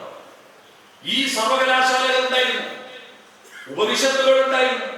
ഉപനിഷത്ത് എന്ന് പറഞ്ഞാൽ എന്താ പറയുക? ഉപനിഷത്തിൽ നിന്ന് വേദത്തിലേക്കും പുരാണത്തിലേക്കും മാറുമ്പോൾ ഇന്ത്യ മേലോട്ട് വളരുകയല്ല, താഴോട്ട് പോവുകയാണ് ചെയ്തത്. കാരണം ഉപനിഷത്ത് എന്ന വാക്കിന്റെ അർത്ഥം നിസ്സത്ത്. നിസ്സത്ത് എന്താ? നിസ്സത്ത് നിശേഷ സത്യം, ആപേക്ഷിക സത്യമാണ്. സൂര്യൻ കിഴക്ക് നിന്ന് ഉദിക്കുന്നു, പടിഞ്ഞാറ് അസ്തമിക്കുന്നു എന്നത് ആപേക്ഷിക സത്യമാണ്, ആത്യന്തിക സത്യമല്ലല്ലോ. സൂര്യൻ ഉദിക്കുന്നുമില്ല, അസ്തമിക്കുന്നുമില്ല, ഭൂമി കറങ്ങുന്നത് കൊണ്ട് നമുക്ക് തോന്നുന്നതാണ്. ഞാൻ ഇങ്ങോട്ട് വരുമ്പോ ഷൊർണൂര് ഉച്ച സമയത്ത് ഷൊർണൂരെത്തി ട്രെയിൻ. ഷൊർണൂര് കുറേ നേരം നിർത്തിയിട്ടു അല്ലേ? കുറേ നേരം നിർത്തിയിട്ടാൽ വല്ലാത്തൊരു അസ്വസ്ഥത. ചൂടുകാലാണെങ്കിലും ഉഷ്ണം സഹിക്കാൻ പറ്റില്ല. എങ്ങനെയൊക്കെ ഒന്ന് പുറപ്പെട്ടാൽ മതി. എന്താ പോവാത്തോ ഇങ്ങനെ നോക്കുമ്പോ കുറെ കഴിഞ്ഞപ്പോൾ വണ്ടി പുറപ്പെട്ടു. സ്പീഡായി പോകും. പക്ഷെ കാറ്റൊന്നും വരുന്നില്ല, എന്നാലും സ്പീഡാവുമല്ലോ. ഭാരതപ്പുഴ കടക്കുമ്പോഴേക്ക് കാറ്റ് വരുമായിരിക്കും. പക്ഷെ കുറെ നേരം കഴിഞ്ഞപ്പോഴാണ് മനസ്സിലായത് തൊട്ടപ്പുറത്ത് നിർത്തിയ വണ്ടി പുറകോട്ട് പോയതാ. നമ്മൾ നിന്നെടുത്ത് നിൽക്കുക. അത് നമ്മൾ തോന്നുന്നത് ഇതുപോലെയാ സൂര്യൻ ഉദിക്കുന്നതും അസ്തമിക്കുന്നതും. സത്യമല്ല, തോന്നിയതാ. അത് ആപേക്ഷിക സത്യമാണ്, ആത്യന്തിക സത്യമല്ല. ഈ ലോകത്ത് ആത്യന്തിക സത്യം അന്വേഷിക്കാനാണ് മനുഷ്യന്റെ ജോലി. നമുക്ക് ലഭ്യമായിരിക്കുന്ന സത്യങ്ങളിൽ സംതൃപ്തരാവലല്ല. ഭൂരിപക്ഷം പറഞ്ഞത് കൊണ്ട് സത്യം സത്യമാവുന്നു. ഇവിടെ ഒരുപാട് അധ്യാപകരിൽ ഒരു സ്കൂളിൽ ഒരു കൊല, നല്ലൊരു വാഴക്കൊലയുണ്ടായി. ഒരു വാഴയിൽ മാഷ് ആ കൊല കൊത്തിയിട്ട് പഴുപ്പിക്കാൻ വെച്ചിട്ട് കുട്ടികളോട് പറഞ്ഞു അസംബ്ലിയിൽ, ഒക്ടോബർ 2 ഗാന്ധി ജയന്തി ദിനത്തിൽ നമുക്ക് എല്ലാവർക്കും ഈ പഴുത്ത കായ തിന്നാം. അന്ന് പട്ടിണിയായതുകൊണ്ട് കുട്ടികളെല്ലാം ഈ കൊല ആലോചിച്ചിട്ടെങ്കിലും സേവനവാരത്തിൽ വരുന്ന മാഷ് വിചാരിച്ചു. ഒക്ടോബർ 2 കുട്ടികളെല്ലാം ഗാന്ധിയെയും പഴത്തെയും ആലോചിച്ചിട്ട് സ്കൂളിലേക്ക് പോയി. അവിടെ എത്തിയിട്ട് ഈ പഴുപ്പിക്കാൻ വെച്ച കുത്ത് പൊളിച്ചു നോക്കുമ്പോ കായ പഴുത്തിട്ടില്ല. മാഷ് പറഞ്ഞു, അയ്യോ കായ പഴുത്തിട്ടില്ല, വേറൊരു ദിവസം തരാം. കുട്ടികൾ നിരാശരായി. സ്കൂൾ ലീഡറോട് പരാതി പറഞ്ഞു. ക്ലാസ് ലീഡർമാർ ബഹളം വെച്ചു. അങ്ങനെ സ്കൂൾ ലീഡർ സ്കൂൾ പാർലമെന്റ് യോഗം വിളിച്ചു കൂട്ടി. ഐക്യകണ്ഠ്യേന പ്രമേയം പാസാക്കി. കായ പഴുത്തിരിക്കുന്നു, ഇന്ന് തന്നെ കൊടുക്കണം. ജനാധിപത്യത്തിൽ വിശ്വസിക്കുന്ന ഹെഡ് മാഷ് പച്ചക്കായ വിതരണം ചെയ്തു. കാരണം ഭൂരിപക്ഷം പറഞ്ഞാൽ അനുസരിക്കട്ടെ. അപ്പൊ ഭൂരിപക്ഷം പറഞ്ഞാൽ കായ പഴുക്കും. ഭൂരിപക്ഷം പറഞ്ഞാൽ കായ പഴുക്കില്ല. സത്യം സത്യമാകുന്നത് ഭൂരിപക്ഷത്തിൽ തീരുമാനമെടുക്കാൻ പറ്റില്ല. സത്യത്തെ ഭൂരിപക്ഷം തീരുമാനിക്കാൻ പറ്റില്ല. ആകാശത്ത് 1,00,000 നക്ഷത്രങ്ങളില്ലേ? എന്നിട്ടും രാത്രിക്ക് വെളിച്ചം കിട്ടാൻ നമുക്ക് LED-യും ഹാലജനും സീലഫിലും വേണ്ടേ? എന്നാ പകൽ ഒറ്റ വിളക്കല്ലേ ഉള്ളൂ, എന്നിട്ട് നമുക്ക് ഇഷ്ടംപോലെ വെളിച്ചം കിട്ടുന്നില്ലേ? എന്തേ? പകലത്തെ വെളിച്ചത്തോട് നമ്മൾ അടുത്താണ്. രാത്രിയത്തെ വെളിച്ചത്തിൽ നിന്ന് എണ്ണം കൂടുന്നു എന്നേ ഉള്ളൂ, നമ്മൾ അകലെയാണ്. സത്യത്തോട് അടുക്കുമ്പോൾ വെളിച്ചം കൂടും. വയലാർ രാമവർമ്മയുടെ അദ്വൈതം ജനിച്ച നാട്ടിൽ എന്നൊരു പാട്ടിൽ ഈ വരിയുണ്ട്. പ്രപഞ്ചം മുഴുവൻ വെളിച്ചം നൽകാൻ പകലിനൊന്നേ വിളക്കുള്ളൂ. 1,00,000 നക്ഷത്ര ദീപങ്ങൾ കൊളുത്തി സ്വപ്നം കാണുന്നു രാത്രി.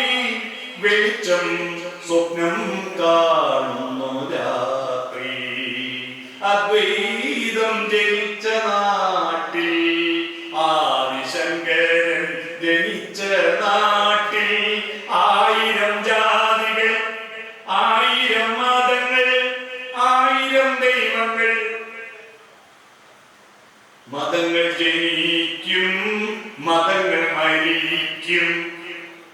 ഈ ഒരു വരിയാണ് എന്നെ ഇപ്പോൾ ഒരു പഠനത്തിന് പ്രേരിപ്പിച്ചത്. ഞാനിപ്പോ പഠിച്ചുകൊണ്ടിരിക്കുന്ന വിഷയം അറിയുന്നത് ലോകത്തിൽ മരിച്ചുപോയ ദൈവങ്ങളെ പറ്റി. ഇന്ത്യയിൽ എത്ര ദൈവങ്ങൾ ഇല്ലാതായി പറയുന്നത്? ഇന്ത്യയിൽ ഒരുപാട് ദൈവങ്ങൾ ഇപ്പൊ ആരും പ്രാർത്ഥിക്കാത്ത ദൈവങ്ങളുണ്ട്. ഞാനിപ്പോ ലോകത്ത് 360ഓളം ദൈവങ്ങളെ മരിച്ചുപോയ ദൈവങ്ങളുടെ ലിസ്റ്റ് എനിക്ക് കിട്ടി. പല രാജ്യങ്ങളിലും പണ്ടുണ്ടായിരുന്നു, ഇപ്പോൾ ഇല്ലാത്ത ദൈവം. നമ്മുടെ ഉപനിഷത്ത് കാലത്ത് വേദങ്ങളിലുള്ള ഒരു പ്രാർത്ഥന ഉണ്ടായിരുന്നു, ഒരു ദൈവത്തെ. ആ ദൈവം ഇപ്പൊ ആരും പ്രാർത്ഥിക്കുന്നില്ല. പക്ഷെ ആ ദൈവം എവിടെയുണ്ട് ഇപ്പോ? ആ ദൈവം എന്താ പറയുക? ആ പ്രാർത്ഥന ഞാൻ പറയാം. ഹേ ശാലേ, ഞങ്ങളുടെ പശുക്കളെ ക്രൂരമൃഗങ്ങളിൽ നിന്ന് രക്ഷിക്കണമേ. ഹേ ശാലേ, ഞങ്ങളുടെ കൃഷിയെ കൊടും വരൾച്ചയിൽ നിന്നും അതിവർഷത്തിൽ നിന്നും രക്ഷിക്കണമേ. ശാല എന്നൊരു ദൈവം ഉണ്ടായിരുന്നു, അറിയുമോ? ആരെ ശാല? മഴ കൊള്ളാതെ വെയിൽ കൊള്ളാതെ കാത്തു രക്ഷിക്കുന്ന പൊന്നു തമ്പുരാൻ. വീട് വർണ്ണശാല, അത് ദൈവമായി. ഈ വിളക്ക് വെക്കുന്ന ആ ദൈവത്തെ പൂജിക്കാൻ വീട്ടിന്റെ മുറ്റത്ത് വിളക്ക് വെക്കുന്നത് പുറത്തുനിന്ന് വരുമെന്ന് പ്രതീക്ഷിക്കുന്ന ദൈവത്തെ ആയിരുന്നില്ല, വീടാകുന്ന ദൈവത്തെയായിരുന്നു വിളക്ക് വെച്ച് പ്രാർത്ഥിച്ചിരുന്നത്. ആ ശാല എന്ന ദൈവത്തെ ഇപ്പൊ ആരും പ്രാർത്ഥിക്കുന്നില്ല. ആ ശാല ഇപ്പോ അതാണ് പിന്നീട് നാടകശാലയും പാണ്ഡികശാലയും വായനശാലയുമായി മാറിയത്. മനസ്സിലായോ? ശാല എന്ന ദൈവം. അങ്ങനെ ഒരുപാട് ദൈവങ്ങൾ പോയിട്ടുണ്ട്. ഞാൻ പറഞ്ഞു വന്നത് സത്യം അന്വേഷിക്കാൻ ഉപവിഷ്ടരായിട്ട് അടുത്തിരുന്നിട്ട് നിശേഷ സത്യത്തെ അന്വേഷിക്കലാണ് മനുഷ്യന്റെ ദൗത്യം. അങ്ങനെ വരുമ്പോ ഈ മതവിശ്വാസങ്ങളും പ്രവാചകന്മാരുടെ വചനങ്ങളും ശാസ്ത്രവും തമ്മിൽ ഒരു പോയിന്റിൽ എത്തുന്നത് കാണാം. എങ്ങനെ? നമ്മുടെ രാജ്യത്തിനെ പറ്റി അബദ്ധത്തിലേക്ക് ഞാൻ പോകുന്നത്. മതങ്ങളും ദൈവവിശ്വാസവും ലക്ഷ്യമിട്ടിരുന്നത് പണ്ട് സത്യം അന്വേഷിക്കലായിരുന്നു. ആ സത്യം അന്വേഷിക്കുന്നതിന്റെ ഏറ്റവും ഒടുവിലത്തെ ബന്ധമാണ് ശാസ്ത്രം. പക്ഷെ പിൽക്കാലത്ത് പണ്ടാരോ പറഞ്ഞ സത്യത്തിനപ്പുറത്തൊരു സത്യമില്ല. സ്വർണപാത്രം കൊണ്ട് സത്യം മറച്ചു വെച്ചു. ഈ പറഞ്ഞത് ധർമ്മം ശാസിച്ചു വെച്ചിരിക്കുന്നു. ഇതിനപ്പുറം ഒരു സത്യമില്ല. പണ്ട് പറഞ്ഞതിനപ്പുറത്ത് പോകരുതെന്ന് പറഞ്ഞാൽ പിന്നെ ജനിച്ച മനുഷ്യർക്കൊന്നും ബുദ്ധിയില്ലാത്ത വിഡ്ഢികളാണെന്ന് ആക്ഷേപിക്കരുത്. അന്ന് പറഞ്ഞ ദൈവത്തിനും അന്ന് പറഞ്ഞ സത്യത്തിനും അപ്പുറത്തൊരു സത്യമില്ല എന്ന് പറഞ്ഞാൽ പിന്നെ അന്ന് വരെ ജീവിച്ച മനുഷ്യന്റെ വിവരമല്ലാതെ പുതിയ മനുഷ്യന് വിവരമില്ലെന്നല്ലേ അതിന്റെ അർത്ഥം? നമ്മളെ അപമാനിക്കുന്നതിന് തുല്യമാണ്. എല്ലാ മനുഷ്യരും ജനിക്കുമ്പോൾ ഒരു ടോർച്ച് തരുന്നുണ്ട്. ആ ടോർച്ച് നമ്മുടെ മനോവെളിച്ചമാണ്. മറ്റുള്ള ആളുകൾ തെളിയിച്ച ടോർച്ചിന്റെ വെളിച്ചത്തിൽ മാത്രം സഞ്ചരിച്ച പോരാ, അവനവന്റെ ടോർച്ച് കത്തിച്ചു പോകണം. മനുഷ്യൻ പ്ലസ് ആണ്, എ പ്ലസ് ആണ്. ഇപ്പൊ എവിടെ തിരിഞ്ഞെന്ന് നോക്കിയാലും അവിടെ എ പ്ലസിന്റെ ബാനർ സ്വീകരണങ്ങളാണ്. What is plus? പക്ഷിമൃഗാദികൾക്ക് പ്ലസ് ഇല്ല. അവരന്നും ഇന്നും എന്നും ഒരുപോലെ ജീവിക്കുന്നു. മനുഷ്യർ ഈ ഭൂമിയിൽ ഉണ്ടാകുന്നതിന് 15 ലക്ഷം വർഷം മുമ്പ് ഈ ഭൂമിയിൽ ജീവിച്ചിരുന്ന ആനകളുടെ ഫോസിലുകൾ കിട്ടിയിട്ടുണ്ട്. ഫോസിലുകൾ, ഒരു മരക്കുറ്റി കിട്ടിയാൽ, ഒരു അസ്ഥികൂടം കിട്ടിയാൽ ഇത് എത്ര വർഷം പഴക്കമുള്ളതാണെന്ന് കണ്ടെത്തുന്ന ശാസ്ത്രശാഖയാണ് കാർബൺ ടെസ്റ്റ്. ആ ടെസ്റ്റ് പ്രകാരം 15 ലക്ഷം വർഷമുള്ള ആനകളുടെ അസ്ഥികൂടമുണ്ട്. 3 കോടി വർഷം പഴക്കമുള്ള ദിനോസറുകളുടെ അസ്ഥികൂടമുണ്ട്. ഈ 15 ലക്ഷം വർഷം മുമ്പ് ആനകൾ എങ്ങനെയാണ് ജീവിച്ചിരുന്നത്?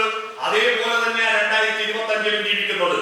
തൃശൂർ പൂരത്തിന് പാറമേക്കാവിൽ അമ്മയുടെയും വടക്കുന്നാഥന്റെയും തിടമ്പുമായിട്ട് കുടമാറ്റത്തിന് പുറത്തേക്ക് ഗോപുരക്കെട്ടിൽ നിന്ന് പുറത്തേക്ക് എഴുന്നള്ളുന്ന 5 ലക്ഷം മനുഷ്യരവിടെ നോക്കി നിൽക്കുന്നു. ഇവരെ ഇത്രയും ആള് നോക്കുമ്പോ ഈ ആനകൾക്ക് ഇതുവരെ ഒരു ട്രൗസർ കൊടുക്കണമെന്നുള്ള ചിന്തയുണ്ടായോ?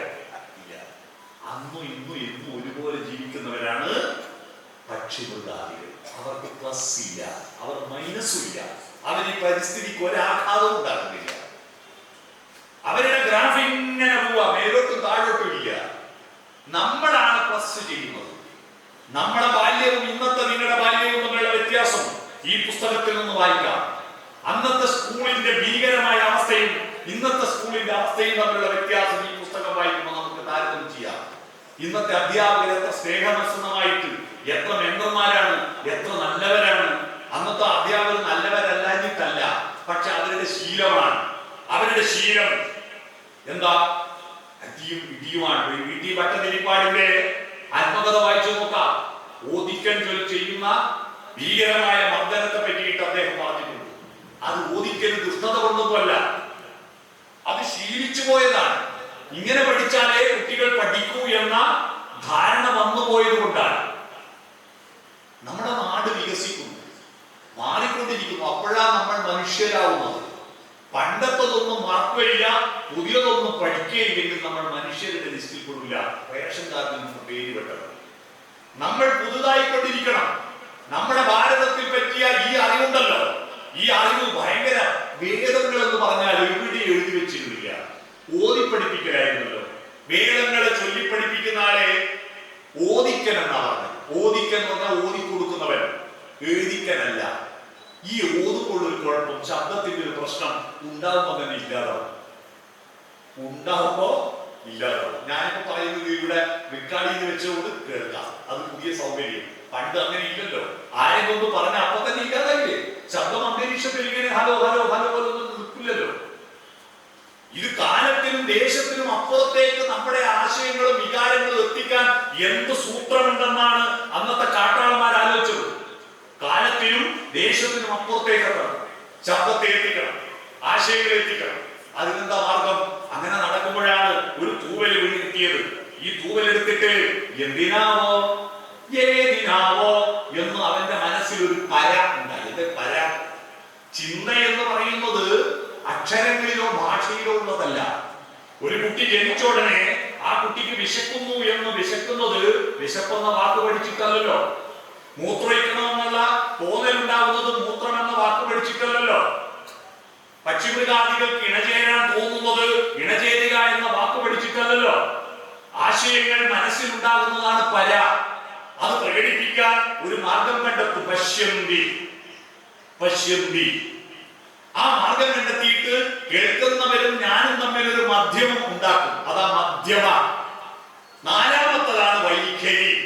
വൈഖരി എന്ന് പറഞ്ഞാൽ കണ്ടത്തിൽ നിന്ന് ശബ്ദതരംഗങ്ങൾ പുറപ്പെട്ട് നിങ്ങളുടെ കർണപുടത്തിൽ എത്തുന്നത് വരെയുള്ള ആ പ്രക്രിയ, പ്രയാണത്തിനാണ് വൈഖരി എന്ന് പറയുന്നത്. അപ്പൊ ഭാഷ നമ്മൾ വർത്തമാനം പറയുമ്പോ ഈ പറച്ചലിന്റെ അടയിൽ മൂന്നുണ്ട്: പര, പശ്യന്തി, മധ്യമ, വൈഖരി. ഈ പശ്യന്തിയും മധ്യമവുമായിരുന്നു പണ്ട് ഏറ്റവും പ്രധാനം. ഈ വർത്തമാനത്തേക്കാൾ പ്രധാനം നമ്മുടെ ബോഡി ലാംഗ്വേജാ, നമ്മുടെ നോട്ടമാ. കാലം കൊണ്ട് പ്രേമിച്ചിരുന്ന സ്ത്രീകൾ ഉണ്ടായിട്ടില്ലേ ഇവിടുത്തെ പഴയ തലമുറയുടെ കാലഘട്ടത്തിൽ? കാല് കൊണ്ട് പ്രേമിച്ചിരുന്നു.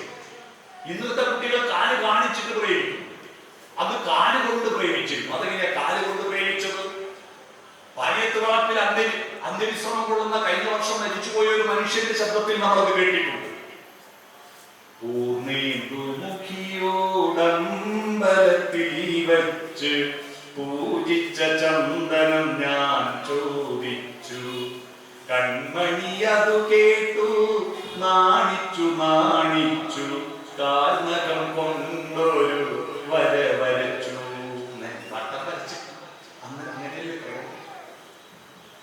മിണ്ടാണ്ടാണ്, മിണ്ടാതിരിക്കുന്നതായിരുന്നു 80-ന് മുമ്പ് വിവാഹം കഴിക്കാൻ പോകുന്ന പെൺകുട്ടികളുടെ മറുപടി മൗനമായിരുന്നു. പയ്യൻ വന്ന് കണ്ടിട്ട് പോയാ മോളെ എങ്ങനെയുണ്ട്, എനിക്ക് ഇഷ്ടപ്പെട്ടോ എന്ന് ചോദിച്ചാൽ എനിക്ക് ഇഷ്ടമായ അച്ഛാന്ന് പറയുന്ന ആരെങ്കിലും ടീച്ചറെ പറഞ്ഞു. അന്നത്തെ കോമള വല്യമാരും പങ്കജാക്ഷിമാരും ഒന്നും പറഞ്ഞിരുന്നില്ല. മിണ്ടാണ്ടാത്ത് കയറി പോകും. പതുങ്ങി വരും സൗന്ദര്യമേ എനിക്കുള്ള മറുപടിയാണോ നിന്റെ മൗനം, നിന്റെ മൗനം സന്ധ്യമയെന്നും നേരം. ഇത് മധ്യമാണ്. അപ്പൊ ഈ ശബ്ദത്തിൽ ഈ തൂവൽ എനിക്ക് എന്തിനാണ് തന്നതെന്ന് ഈ പക്ഷിയോട് കാട്ടാളൻ ചോദിക്കുന്നത് ഭാഷയായിരുന്നില്ല, പരയായിരുന്നു. എന്തിനാണ് ഈ തൂവൽ? അപ്പൊ പക്ഷിയുടെ ചിറകടിച്ച് ചിലക്കലും അന്ന് ഭാഷയായി. അപ്പൊ മനസ്സിലാക്കി, പക്ഷി എന്നോട് പറയാ, ഈ തൂവലിൽ മഷി മുക്കിയിട്ട് നിന്റെ ആശയങ്ങൾ എഴുതി വെക്കണോ. അത് എഴുതാൻ മഷിവല്ലേ. അപ്പൊ കദളിച്ചെടി കാറ്റത്ത് ഇങ്ങനെ ഇലകളായി കൈമാടി വിളിക്കുക. അപ്പൊ എന്നെ വിളിച്ചാൽ എത്തിയിട്ട് അടുത്ത് പോയപ്പോ കദളിച്ചെടി ധനമർദ്ദനങ്ങളിലൂടെ ഇവരോട് സംസാരിക്കുക. എന്റെ കറുത്ത കായകൾ പിഴിഞ്ഞെടുത്തോ, അതിൽ മുക്കി എഴുതിക്കോ നിന്റെ ആശയങ്ങൾ. അപ്പൊ തൂലിക കിട്ടി, മഷി കിട്ടി, എഴുതാൻ കടലാസുകളുടെ. അപ്പൊ പൂതനക്ക് എന്ന് പറയുന്ന ഒരു മരമുണ്ട്. പൂതനൻ കേട്ടിട്ടുണ്ടോ? കേരളത്തിൽ ഇല്ല. മലയാളത്തിലെ വാക്കുണ്ട് പൂതന. സംസ്കൃതത്തിൽ പറയാ ഭൂർജവൃക്ഷം എന്നാണ്. അതിന്റെ തൊലി കിഴങ്ങിന്റെ തൊലി പോലെ പലയെട്ടി പൊളിച്ചെടുക്കാം. പൂതനക്ക് പറഞ്ഞു എന്റെ തൊലി പൊളിച്ചിട്ട് ഉണക്കിയിട്ട് അതിൽ എഴുതിക്കോ. പൂതനക്കിന്റെ തൊലിയിലാണ് കാളിദാസൻ അഭിജ്ഞാന ശാകുന്തളം നാടകം എഴുതിയത്. അങ്ങനെ കടലാസ് കിട്ടി ഭൂജപത്രം, മഷി കിട്ടി കദളിച്ചെടിയുടെ കായ പിഴിഞ്ഞെടുത്തത്, തൂലിക കിട്ടി പക്ഷി കൊടുത്ത തൂവല്. അടുത്ത ചോദ്യം, എന്താ എഴുതണ്ടേ? എന്താ എഴുതണ്ടേ? ഇതാണ് ONV കുറുപ്പിന്റെ സ്നേഹാക്ഷരങ്ങൾ എന്ന കവിത. ചിറകിൽ നിന്നൊരു തൂവലൻ മുന്നിലിട്ടു പോയൊരു പക്ഷി, ഇതു നീ എടുത്തുകൊള്ളുക. കദളിപ്പൂച്ചെടിയതിൻ കായ്മണികൾ നീട്ടി, ഇതിലെഴും ചായമെടുത്തുകൊള്ളുക. ഒരു ഭൂർജ തരുവോതി എൻ സ്നിഗ്ധ ചർമ്മത്തിൻ ചിന്തീതാ, നീ എടുത്തുകൊള്ളുക. പറയൂ, ഞാനെന്തേ കുറിച്ചു തരേണ്ടതെന്നറിയാതെ ചോദിച്ചു പോയ നേരം ഉത്തരം കേട്ടു കുറിച്ചു വയ്ക്കൂ ഞങ്ങൾ ഇത്തിരി സ്നേഹത്തിൻ അക്ഷരങ്ങൾ.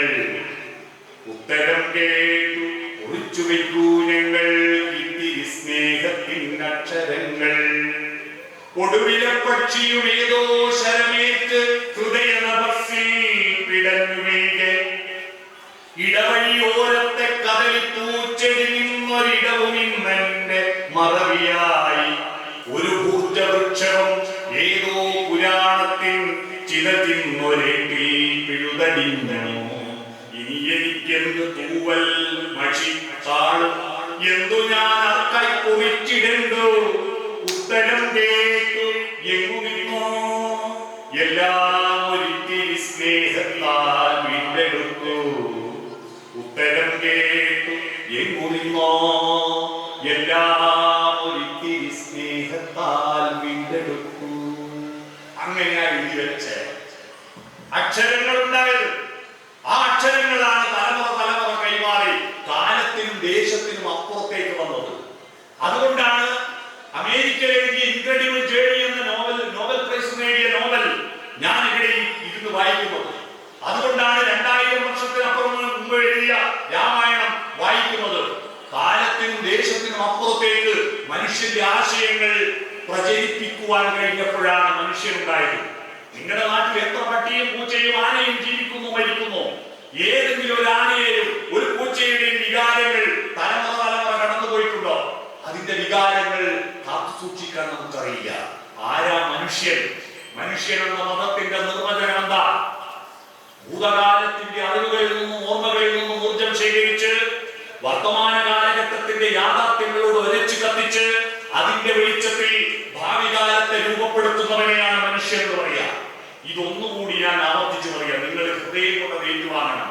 ഭൂതകാലത്തിന്റെ ഓർമ്മകളിൽ നിന്നും അറിവുകളിൽ നിന്നും ഊർജം ശേഖരിച്ച് വർത്തമാന കാലഘട്ടത്തിന്റെ യാഥാർത്ഥ്യങ്ങളോട് ഒരച്ചു കത്തിച്ച് അതിന്റെ വെളിച്ചത്തിൽ ഭാവി കാലത്തെ രൂപപ്പെടുത്തുന്നവനാണ് മനുഷ്യൻ. എവിടുന്നാ വന്നതെന്നറിയണം, അവന് എങ്ങോട്ടാ പോകുന്നതെന്നറിയണം. ഉദാരകാരുണ്യയുടെ അടുത്ത് പഠനം പൂർത്തിയാക്കിയ പുത്രൻ ശ്വേതകേതു വന്നിട്ട് ആദ്യം ചോദിച്ചത്, പിതാവേ, ഞാൻ എവിടുന്നാ വന്ന, ഞാൻ എങ്ങോട്ടാ പോകുന്ന എന്നാണ്.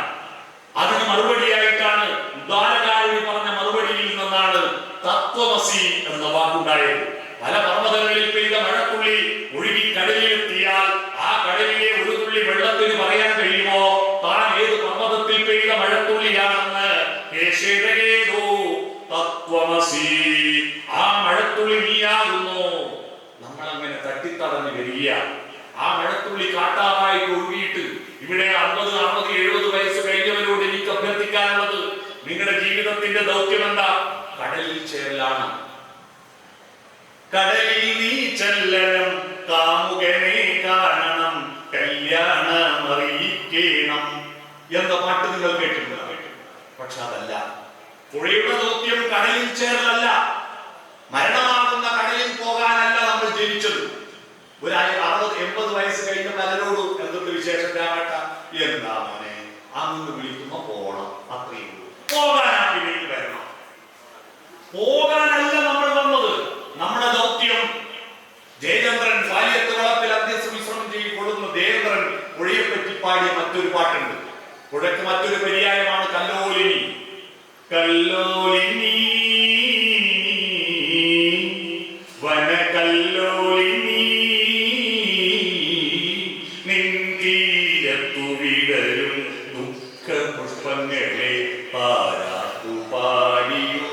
ഉറക്കൂ ഉറക്കൂ. പോകുന്ന വഴിയിൽ ആർദ്രത കൊടുക്കണം, നനയ്ക്കണം. അതാണ് നമ്മുടെ പുഴയുടെ ദൗത്യം. ഇന്ന് നമ്മുടെ ലോകത്തുള്ള ഏറ്റവും വലിയ ദാരിദ്ര്യം ഏതിനാണ്? അന്നത്തിന് പഞ്ഞമില്ല, സ്വർണത്തിന് പഞ്ഞമില്ല, ആർദ്രതയുടെ ദാരിദ്ര്യം. അതിന്റെ തെളിവാണ് ഓക്സ്ഫോർഡ് ഡിക്ഷണറിയിൽ ഈ വർഷം ചേർത്ത പുതിയ വാക്കറിയാം. ഓക്സ്ഫോർഡ് ഡിക്ഷണറിയിൽ പുതിയ പുതിയ വാക്കുകളെ സ്വീകരിക്കും. മലയാള ഭാഷയിൽ നിന്ന് സ്വീകരിച്ച ഒരു വാക്കുണ്ട് ഇംഗ്ലീഷ് ഡിക്ഷണറിയിൽ, CORRY, കറി. കറി ഇപ്പൊ ഇംഗ്ലീഷാ, നമ്മുടെ ഭാഷയിൽ നിന്ന് സ്വീകരിച്ചതാ. ഓക്സ്ഫോർഡ് ഡിക്ഷണറിയിൽ ഈ വർഷം ചേർത്ത വാക്കാണ് ബ്രെയിൻ റോട്ട്. എന്താണ് ബ്രെയിൻ റോട്ട്? മസ്തിഷ്ക വരൾച്ച. മസ്തിഷ്ക വരൾച്ച. നമ്മുടെ പുതിയ തലമുറ നേരിടുന്നത് നല്ല ബുദ്ധിയാണ് കുട്ടികൾ. പക്ഷേ LP-യിൽ UP-യിലുള്ള കുട്ടികൾ നന്നായിട്ട് പുസ്തകം വായിക്കാനുള്ളവർ. പക്ഷേ +2 എത്തുമ്പോൾ പിന്നെ പുസ്തകത്തിലേക്ക് വരുന്നില്ല. അവന് കവിത വേണ്ട, അവന് കഥ വേണ്ട, അവന് മസ്തിഷ്ക വരൾച്ചയാണ്. എന്തുകൊണ്ടാവും മസ്തിഷ്ക വരൾച്ച? പ്ലസ് ആവുന്നില്ല. A+ മാർക്ക് മാത്രമല്ല, അവന്റെ ബുദ്ധിയുടെയും ആർദ്രതയുടെയും മാനവീയതയുടെയും വികാസം ഓരോ നിമിഷവും നമ്മൾ പ്ലസ് ആവണം. ഇന്നലെയിൽ നിന്നും വ്യത്യസ്തമായിട്ട് നമ്മുടെ ശരീരം പ്ലസ് ആകുന്നു. നല്ല ആരോഗ്യമേ നമുക്ക്. കുറെ പഴയ കുറെ ആളുകൾ പണ്ടല്ലേ ആരോഗ്യം എന്താണ് 45 വയസ്സിൽ ആയിരുന്നു ഇന്ത്യക്ക് സ്വാതന്ത്ര്യം കിട്ടുമ്പോൾ ശരാശരി ആയുസ് 45 വയസ്സ്. ഇപ്പോഴോ 78-80 വയസ്സാണ്. അന്ന് ഒറ്റൊന്നും വേണ്ട. നമ്മള് വൈദ്യുക്കുട്ടപ്പം പഠിക്കുന്ന കാലത്ത് നമ്മൾ സ്കൂളിൽ പിരിയാൻ പോകുന്ന മാഷന്മാരുടെ അവസ്ഥ കഴിക്കുമ്പോൾ നാരിച്ച് കുളിച്ച് വയസ്സിലേക്ക്. ഇപ്പൊ പിരിഞ്ഞിരിക്കുന്ന ടീച്ചർമാരെ നോക്കിയാട്ടെ, നിങ്ങൾ മാഷന്മാരെ നോക്കിയാട്ടെ, വെറുതെ തമാശക്കൊന്ന് വെറുതെ മാട്രിമോണിയിൽ കൊടുത്തു നോക്കിയാട്ടെ, അവര് 100 കണക്കിന് പ്രൊഫസർ. അത്ര നല്ല സുന്ദരന്മാര് സുന്ദരികളോ ഇന്നത്തെ ചെറുപ്പക്കാരായ പിരിഞ്ഞുപോയ മാഷന്മാര്. നമ്മുടെ ആരോഗ്യം ഗംഭീരമായി, നമ്മുടെ ബുദ്ധിയോ അതിനേക്കാൾ ഗംഭീരമായി. പക്ഷെ വികാസത്തിന് 3 തലങ്ങളുണ്ട്. ഈ 3 തലങ്ങൾ ഒരുമിച്ച് വളരുന്നില്ല. ചെടിക്ക് വളമിടുമ്പോ, നെല്ലിന് വളമിടുമ്പോ, പച്ചക്കറിക്ക് വളമിടുമ്പോ നൈട്രജനും ഫോസ്ഫറസും മാത്രം ഇട്ടിട്ട് കാര്യമില്ല. ഫോസ്ഫറസും പൊട്ടാഷ്യം മാത്രം ഇട്ടിട്ട് കാര്യമില്ല. നൈട്രജനും പൊട്ടാഷ്യം മാത്രം ഇട്ടിട്ട് കാര്യമില്ല. ഈ NPK 20-20-0-15 3 ഇടണം. നമ്മുടെ കുട്ടികൾക്ക് ഇപ്പോ വളരാത്തത് എന്താണെന്നറിയോ? മനസ്സാണ്. ബുദ്ധി വളരുന്നോ, ശരീരം വളരുന്നോ, മനസ്സ് വളരുന്നുണ്ടോ? അതിന്റെ ദൗത്യം ഏറ്റെടുക്കാനാണ് ഈ സർവകലാശാലയുടെ ദൗത്യം. മനസ്സ് വളർത്തണം. ഈ വായനശാലയുടെ ദൗത്യമതാ. എന്റെ ഈ മനസ്സും ബുദ്ധിയും ഒന്നല്ലേ? അല്ലാം ഞാൻ തെളിവ് തരാം. 4 മാസം മുമ്പ് പഹൽഗാമിലെ ഭീകരന്മാർ ഒരുപാട് ടൂറിസ്റ്റുകളെ വെടിവെച്ച് കൊന്നുകളഞ്ഞല്ലോ. ആ കൊന്നുകളഞ്ഞപ്പോ ഒരു ചെറുപ്പക്കാരൻ മരിച്ചു കിടക്കുമ്പോൾ ഒരു ഭാര്യയെ അടുത്തിരുന്ന് കരയുന്ന ഫോട്ടോ, എല്ലാവരും ഹൃദയം പുറത്തുന്ന ഫോട്ടോ ആണ് ലോകം മുഴുവൻ കണ്ടത്. ആ ഒരു മലയാളി പെൺകുട്ടി കേരളത്തിൽ വന്നിട്ട് ഭർത്താവ് ധരിച്ചു പോയ ആ പെൺകുട്ടി പത്രക്കാരോട് പറഞ്ഞു, നിങ്ങൾ ശ്രദ്ധിച്ചോ? ഞങ്ങളെ രക്ഷിച്ചത് ഞങ്ങളെ അവിടെ കൊണ്ടുപോകുന്ന കുതിരക്കാരനുണ്ടല്ലോ, അവൻ 8ാം ക്ലാസ് പാസ്സാവാത്ത ആ മുസ്ലിം ചെറുപ്പക്കാരനാണ് ഞങ്ങളെ ദൈവദൂതനായി രക്ഷിച്ചത്. ആ വെടിവെച്ച് കൊന്ന ഭീകരവാദികളെല്ലാം നല്ല ബുദ്ധിയുള്ളവരാണ്. അതുകൊണ്ടാണല്ലോ ഇന്ത്യൻ പട്ടാളവും പോലീസും ഇത്ര ദിവസം കഴിഞ്ഞ് ശ്രമിച്ചിട്ട് ഒരുത്തരെ പിടികിട്ടിയോ? ഇല്ല. അതുകൊണ്ടല്ല അവർ ബുദ്ധിമാന്മാരെന്ന് പറഞ്ഞത്. അതിൽ ഡോക്ടറേറ്റ് നേടിയ ആളുണ്ട്, അതിൽ കേരളത്തിൽ വന്നിട്ട് ഡിഗ്രി പാസ്സായ ആളുണ്ട്. നല്ല വിദ്യാഭ്യാസമുള്ള ടീമാണ് ആ ഭീകരന്മാര്. പക്ഷേ കൊല്ലരുതെന്ന മനസ്സവർക്കുണ്ടായില്ല. എന്നാൽ 8ാം ക്ലാസ് തോറ്റ കുതിരക്കാരന് ഇവരെ രക്ഷപ്പെടുത്തണമെന്ന മനസ്സുണ്ടായില്ലേ? അപ്പൊ ബുദ്ധിയും മനസ്സും ഒന്നല്ല. ആ മനസ്സ് വളർത്തിയെടുക്കണം. അതാണ് ആ മനസ്സിന്റെ ആർദ്രത നഷ്ടപ്പെടുന്നു. അതുകൊണ്ടാണ് വായനശാലകളിൽ യുവാക്കൾ വരാത്തത്. അതുകൊണ്ട് നമുക്ക് പ്ലസ് ആവണം. മനുഷ്യ സംസ്കാരം ഓരോ നിമിഷവും വളർന്നു വരണം, പുതിയ തലങ്ങളിലേക്ക് വരണം. ഈ വേദങ്ങളെല്ലാം ഓതിപ്പഠിപ്പിക്കുകയായിരുന്നു. അവിടെയാണ് നമ്മൾ തുടങ്ങിയത്. ഓതുമ്പോൾ അത് നശിച്ചു പോകും. പലതും കൂട്ടിച്ചേർക്കും. വായിക്ക് തോന്നിയ പോതൊക്കെ പാട്ടും. ഗാനമേളയിലെല്ലാം ചില ആൾ പാട്ട് പാടും പാടുന്നുണ്ടോ? ചില വാക്ക് കിട്ടിയില്ലെങ്കിൽ എന്തൊക്കെ പാടും. ചിലത് വിട്ടുപോകും, ചില വരികൾ വിട്ടുപോകും. ഈ പറയുമ്പോൾ ഒരു പ്രശ്നം. ഞാൻ എന്റെ SSLC ബാച്ചിന്റെ കൂടെ കൊടകിൽ കൊണ്ടുപോയി. പോകുമ്പോ ബസ്സിന്റെ ഇടത്തുപത്തിരിക്കുന്നവരും വലത്തുപത്തിരിക്കുന്നവരും തമ്മിൽ അന്താക്ഷരി മത്സരം, അക്ഷരശ്ലോക മത്സരം വെച്ചാൽ ആർക്കും അറിയില്ല. അന്താക്ഷരിയാകുമ്പോ എല്ലാവർക്കും പാടില്ലോ. സിനിമാ പാട്ടിന്റെ ആദ്യത്തെ വരിയിൽ അവസാനത്തെ വാക്കിന്റെ ആദ്യത്തെ അക്ഷരം വെച്ചിട്ട് അടുത്ത ടീം തുടരണം. മത്സരം നടക്കുമ്പോ ഞാൻ ഒരുപാട് പാട്ട് അറിയുന്ന ആയതുകൊണ്ട് എന്റെ ടീമിൽ ഭയങ്കര ആത്മവിശ്വാസം, എന്തായാലും നമ്മൾ ജയിക്കും. പക്ഷേ കാലക്കേടിൽ എന്ത് ചെയ്യാം, ഞങ്ങൾക്ക് 4 അക്ഷരം പല അവർത്തി വന്നു. 4 അക്ഷരത്തിൽ ആ തുടങ്ങുന്ന പാട്ട് എന്റെ അടുത്തുള്ള സ്റ്റോപ്പ് മുഴുവൻ. ഇനി എനിക്ക് 4 അക്ഷരം എനിക്ക് ഒറ്റ പാട്ട് എനിക്ക് അറിയില്ല, അത് മറ്റേ കൂട്ട് കേട്ടു. അവര് പറഞ്ഞു ഇനി 4 എടുത്തു. അങ്ങനെ അവര് വീണ്ടും ഞങ്ങൾ പാടിയിട്ട് 4 എത്തിച്ചു. ഇനി നമ്മളിപ്പോ തോക്കും. അപ്പൊ അവര് പറഞ്ഞു സമ്മതിക്കും, തോറ്റു പറ. 100 തോറ്റുപോലോ ഞാൻ ഒറ്റ പാട്ടു. നട്ടപ്പാതിരവായി നേരം ഞങ്ങൾ ജയിപ്പിച്ചു. സത്യത്തിൽ പാതിരവായി നേരം ഒന്നേ പാട്ടുള്ളൂ, നട്ട ഞാൻ കുട്ടിയതാ. പക്ഷെ ഇവർക്കത് മനസ്സിലായില്ല. ഞാൻ പറഞ്ഞെന്തിനാണ് ഇത്? ഇതുപോലെ ചൊല്ലുമ്പോ പലതും കൂട്ടിച്ചേർത്തതിനെ പ്രക്ഷിപ്തങ്ങൾ എന്ന് പറയും, നഷ്ടപ്പെട്ടു പോയതിനെ യുക്തങ്ങൾ എന്ന് പറയും. ഈ യുക്തങ്ങൾ കൊണ്ടും പ്രക്ഷിപ്തങ്ങൾ കൊണ്ടും മൂല്യം നഷ്ടപ്പെട്ടു പോയ വേദങ്ങളെ പല ആളുകളുടെ നാവിൻ തുമ്പത്തൊന്ന് ബൈകാത്ത് പഠിച്ച് എഴുതി വെച്ച് സമ്പാദിച്ച് സംശോധനം നടത്തി പ്രസാദനം നടത്തിയ ഒരു മനുഷ്യനുണ്ട്. കലക്ട് ചെയ്ത് എഡിറ്റ് ചെയ്ത് പബ്ലിഷ് ചെയ്യുക, അതിന് സംസ്കൃതത്തിൽ പറയാ സമ്പാദകൻ, സംശോധകൻ, പ്രസാദകൻ. ഇതിനെല്ലാം കൂടി ഒരു വാക്കുണ്ട് സംസ്കൃതത്തിൽ, അതാണ് വ്യാസൻ. അങ്ങനെയാണ് കൃഷ്ണദ്വൈപായനൻ വ്യാസനായത്. ചെറിയ ബുദ്ധിയാണ്. ഇതൊക്കെ പോട്ടെ, ഈ ബുദ്ധിയൊക്കെ പോട്ടെ, നമ്മുടെ ഇംഗ്ലീഷ് മരുന്ന് വന്നിട്ട് വരുത്തുകാരായി. മെന്റലിയത്തിന്റെ പട്ടികയും 104 മൂലകങ്ങളും അതിന്റെ രാസത്വരക ശക്തിയൊക്കെ മനസ്സിലായതിനു ശേഷമാണല്ലോ ബാക്ടീരിയക്കും ഫംഗസിനും വൈറസിനും പറ്റുന്ന മരുന്നുകളെല്ലാം ഉണ്ടാക്കിയത്.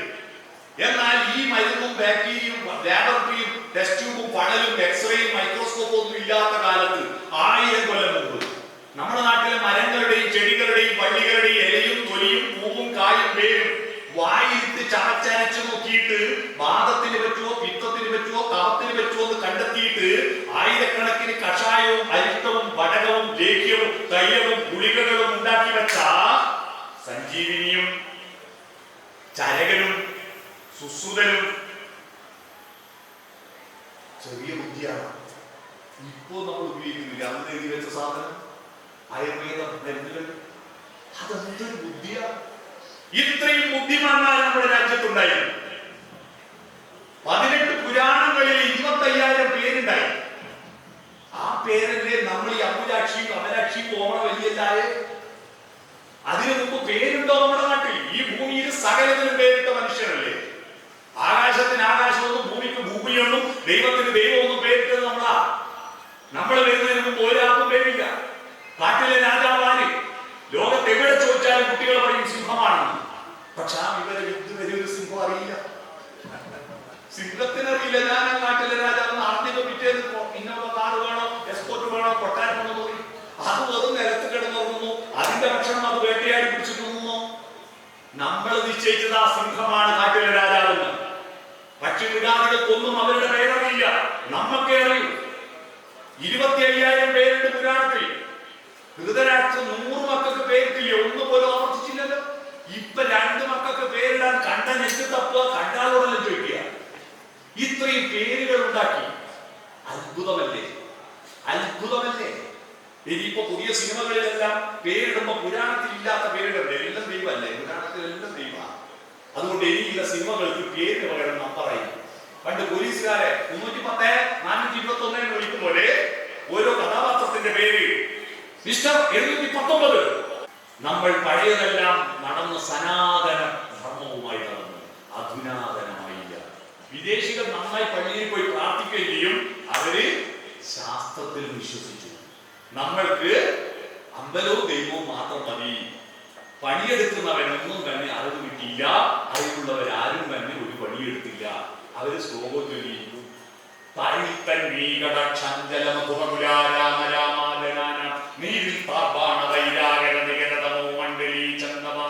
നേരത്താതെന്നും നീയാം തൊടുകുറികളയാതെന്നും വിളിക്കും. നേരത്തിനിപ്പുറം വിക്രമ നൃപരധരാഹന്ത കൽപ്പന്ത പോയേ. ഹന്ത പ്രയോഗം കണ്ടിട്ട് ഉദ്ദണ്ണ ശാസ്ത്രികൾ കാക്കശ്ശേരി നമ്പൂതിരിക്ക് അന്ത ഹന്തക്കിരുണ്ട പട്ട് എന്ന് പറഞ്ഞ് കൊടുത്തു എന്ന് സാമൂതിരിയുടെ കൊട്ടാരത്തിൽ രേഖപ്പെടുത്തിയ ചരിത്രമാണ്. ശ്ലോകങ്ങൾ ചൊല്ലി വർണ്ണനകൾ നടത്തി, പ്രാക്ടിക്കലായില്ല. പണിയെടുക്കുന്നവൻ അറിവില്ല, അവൻ അക്ഷരം സംയുക്ത ദൂരത പരിവർത്തിയെ, അറിവും അധ്വാനവും കൂട്ടിച്ചേർത്തില്ല. അങ്ങനെ വരുമ്പോ പ്ലസ് ആയില്ല. പ്ലസ് എന്താന്ന് പറഞ്ഞാൽ മനസ്സിലായോ? അധ്വാനവും ചിന്തയും എക്സ് ആക്സിസും വൈ ആക്സിസും ചേരുമ്പോഴാണ് പ്ലസ് ഉണ്ടാവുന്നത്. അധ്വാനവും ചിന്തയും ചേർന്നിട്ടാണ് ഈ ലോകത്ത് മനുഷ്യ വികാസം ഉണ്ടായത്. രണ്ടും ചേരണം. അതുകൊണ്ടാണ് ഇന്ത്യയിലെ ആദ്യത്തെ എ പ്ലസ്സുകാരനാരാ? ഇന്ത്യയിലെ ആദ്യത്തെ എ പ്ലസ്സുകാരൻ താൻ ഉടുക്കുന്ന വസ്ത്രം തന്റെ കൈ കൊണ്ട് നൂൽക്കുകയും തന്റെ സമൂഹത്തെ വളർത്താൻ ചിന്തിക്കുകയും ചെയ്ത കർമ്മചിന്ത ഗാന്ധി, മോഹൻദാസ് കരംചന്ദ് ഗാന്ധി. അതിന്റെ അർത്ഥം സുകുമാർ അഴീക്കോടായിട്ട് പറഞ്ഞു തന്നത്. കരംചന്ദ് ഗാന്ധി എന്ന് പറഞ്ഞാൽ കർമ്മചിന്ത ഗാന്ധി. കർമ്മം എന്ന എക്സ് ആക്സിസ്, ചിന്ത എന്ന വൈ ആക്സിസ്, അത് ചേർത്തവനാണ് ഇന്ത്യയിലെ ആദ്യത്തെ എ പ്ലസ്സുകാരൻ. ഇന്ത്യ വളരണം, വേദാന്തം പ്രസംഗിക്കണം, ഗോതമ്പ് കൃഷി ചെയ്യണം. അതുകൊണ്ടാണ് രവീന്ദ്രനാഥ ടാഗോർ ഇന്ത്യക്ക് ആദ്യവും അവസാനവുമായിട്ട് നോബൽ സമ്മാനം കിട്ടിയ ഒരേ ഒരു സാഹിത്യകൃതി ഗീതാഞ്ജലിയാണ്. ആ ഗീതാഞ്ജലിയിൽ അമ്പലത്തിൽ പൂജിക്കുന്ന പൂജാരിയോട് ടാഗോർ പറയുന്ന വഴികൾ നിങ്ങൾ കേട്ടോ, പഠിക്കണം. ഞാൻ വിദേശത്തൊരു പരിപാടിക്ക് കുവൈറ്റിൽ പോയപ്പോ ഇന്ത്യക്കാരനാന്ന് പറഞ്ഞപ്പോ you are from the land of Gitanjali എന്ന് പറഞ്ഞിട്ട് കാനഡക്കാരനെ കെട്ടിപ്പിടിച്ചു. ഗീതാഞ്ജലിയുടെ അത്ഭുതത്തോടെ അവർ കാണുന്നു. നമ്മൾ എത്ര പേര് വായിച്ചിട്ടുണ്ട് ഗീതാഞ്ജലി? അതിലൊരു ഗീതകം പറയുന്നു, ഹേ പൂജാരി, ഹേ സാധു സന്യാസി, ഭജനം പൂജനമാരാധനയും സാധനയും ഹേ നിർത്തുക സാധു, നിജ ദേവാലയ മൂലയിൽ എന്തിരിക്കുന്നു നീ യുദ്ധ കവാടം, നിവൃതമിരുട്ടിൽ നിഗൂഢമിരുന്ന് നീ ധ്യാനിക്കും ദൈവതമവിടെ നിലകൊള്ളീര, നിമീലിതലോചനം ഒന്നു തുറക്കൂ നന്നായി നോക്കൂ. നീ പ്രാർത്ഥിക്കുന്ന ദൈവം അമ്പലത്തിൽ ഇല്ലടോ. ഇത്രയും ധൈര്യത്തിൽ ഇന്നാണ് കിട്ടാമെന്ന് പറയാൻ പറ്റില്ല.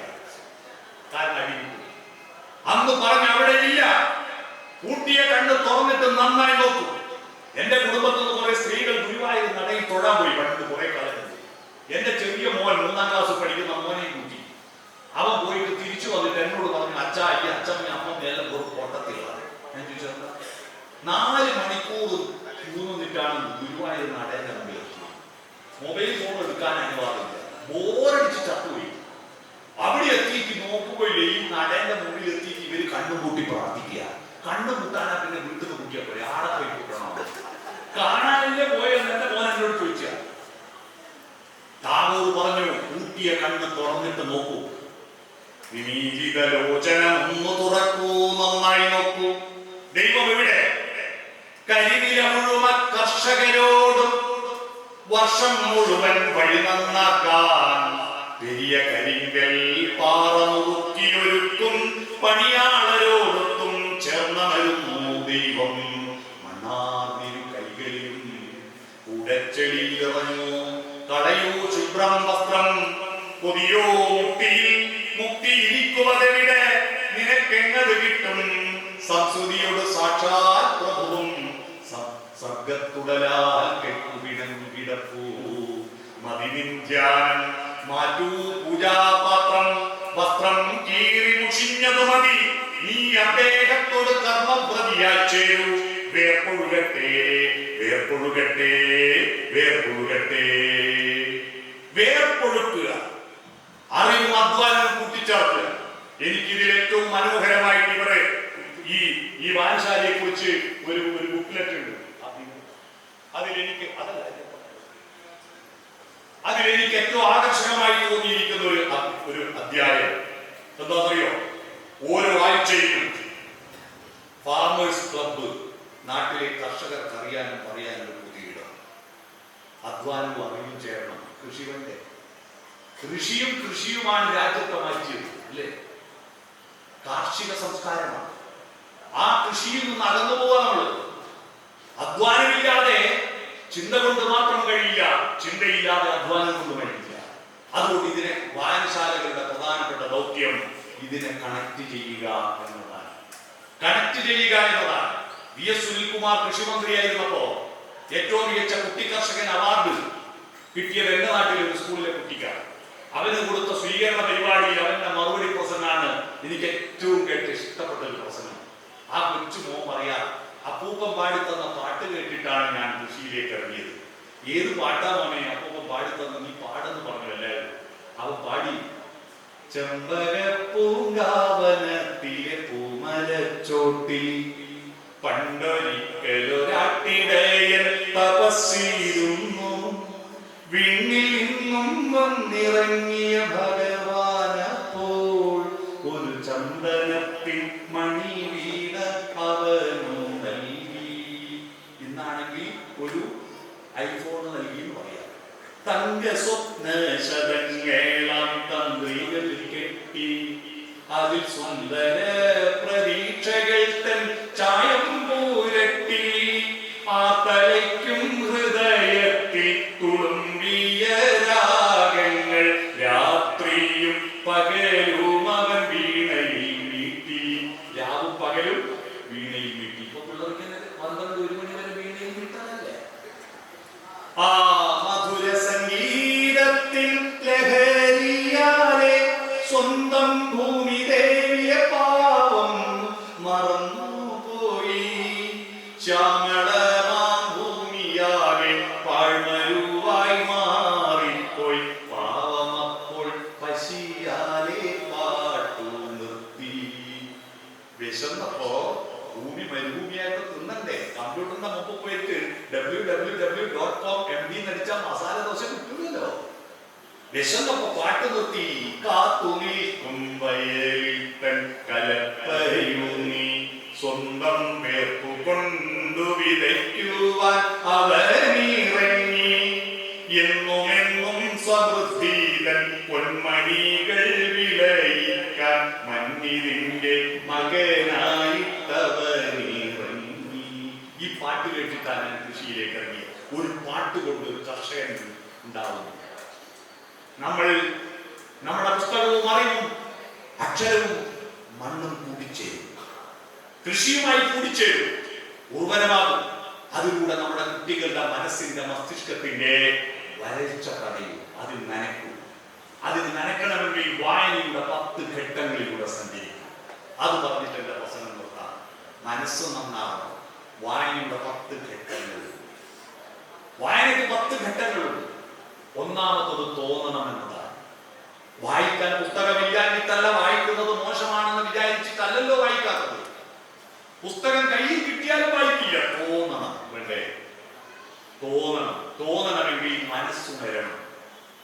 മനസ്സുണരണമെങ്കിൽ നമ്മുടെ വീട് സോഫ്റ്റനാവണം. സോഫ്റ്റനന്റെ സ്പെല്ലിംഗ് SOFTEN എന്നാണ്. SOFTEN ആയ കുടുംബമുണ്ടോ? എന്താണ് എസ്? സ്മൈൽ, പുഞ്ചിരിക്കുന്ന വീടുണ്ടാവണം. മനുഷ്യരും നോക്കി പുഞ്ചിരിക്കട്ടെ. പ്ലാവുമെന്ന് വീണ കുഴച്ചക്ക പോലെ രാവിലെ മോന്തയും ചുരുക്കിയിട്ടാ പല രക്ഷിതാക്കളും വരുന്നത്. കുട്ടികളെ നോക്കി പുഞ്ചിരിക്കട്ടെ. വീട് പുഞ്ചിരിക്കാറുണ്ട്.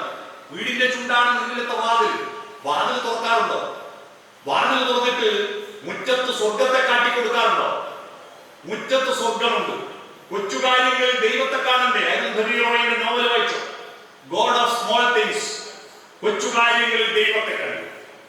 ഉൾക്കൊടുക്കുമിന്റെ മൂതാവിലെ മഞ്ഞുതുള്ളിയിൽ സൂര്യകിരണങ്ങൾ തട്ടുമ്പോൾ അത് ചുവന്നു വരുന്നത് നോക്കിയിട്ടു കിരണങ്ങൾ പുൽകി തുഷാരബിന്ദുവിൻ വദനം ചുവന്നു പകലിൻ മാറി ദിനകരകരങ്ങൾ പവിഴമാലികകൾ അണിഞ്ഞു എന്നൊരു പാട്ട് പാടണം. പ്രഭാതം കാണുന്നില്ല നമ്മുടെ കുട്ടി. കൊച്ചിൻ ബിനാലയ്ക്ക് 300 കോടിയാണ്. 3000 കോടി ചെലവഴിച്ചാൽ കിട്ടാത്ത ബിനാലിലെ ഓരോ പ്രഭാതവും.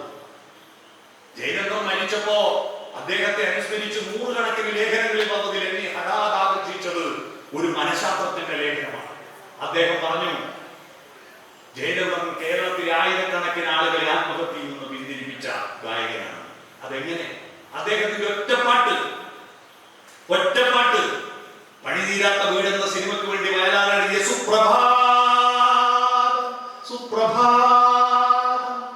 സുപ്രഭാതം നീലഗിരിയുടെ സഖികളെ ജ്വാലാമുഖികളെ എന്ന പാട്ട്. അത് കേട്ടവരാണ് ആത്മഹത്യയില്ല. അതുകൊണ്ട് ആർക്കെങ്കിലും ആത്മഹത്യയൊന്നും ചെറിയ സംശയം ഉണ്ടെങ്കിൽ ഉടനെ ഈ പാട്ട് കേൾപ്പിക്കുക കേട്ടോ. ഈ പാട്ട് കേൾപ്പിക്കുക. ആത്മഹത്യ ബാധിച്ച പ്രവണതയുള്ള ആളുകളുടെ എല്ലാം മൊബൈൽ ഫോണിൽ റിംഗ് ടോൺ ആക്കി ഈ പാട്ട് വെക്കും. മനസ്സിലായി? ആ പ്രഭാതത്തിന്റെ സൗന്ദര്യം ദക്ഷിണാമൂർത്തി നമ്മുടെ ഇയാളില്ലേ ശ്രീകുമാരൻ തമ്പിക്ക് ചേർത്തലയിൽ വെച്ചിട്ട് 1 ലക്ഷം രൂപയുടെ അവാർഡ് കൊടുക്കുന്ന ചടങ്ങുണ്ടായിരുന്നു കഴിഞ്ഞ വർഷം. മണിയൂർ ഭാഗവത ഹംസം അവാർഡ്. ഈ ചടങ്ങിൽ ശ്രീകുമാരൻ തമ്പിയുടെ പാട്ടുകളിലെ ദാർശനിക സൗന്ദര്യം എന്ന വിഷയത്തെ പറ്റി പ്രസംഗിക്കാൻ എന്നെ ക്ഷണിച്ചു. അവിടെ ചെന്നപ്പോ ഭാഗ്യത്തിനോ നിർഭാഗ്യത്തിനോ ഉദ്ഘാടകൻ രമേശ് ചെന്നിത്തല 1.5 മണിക്കൂർ കഴിഞ്ഞിട്ടേ വരുന്നു. എന്നോട് പറഞ്ഞ ആളെല്ലാം വന്നല്ലോ, നിങ്ങൾ ആദ്യം പ്രസംഗിച്ചോ.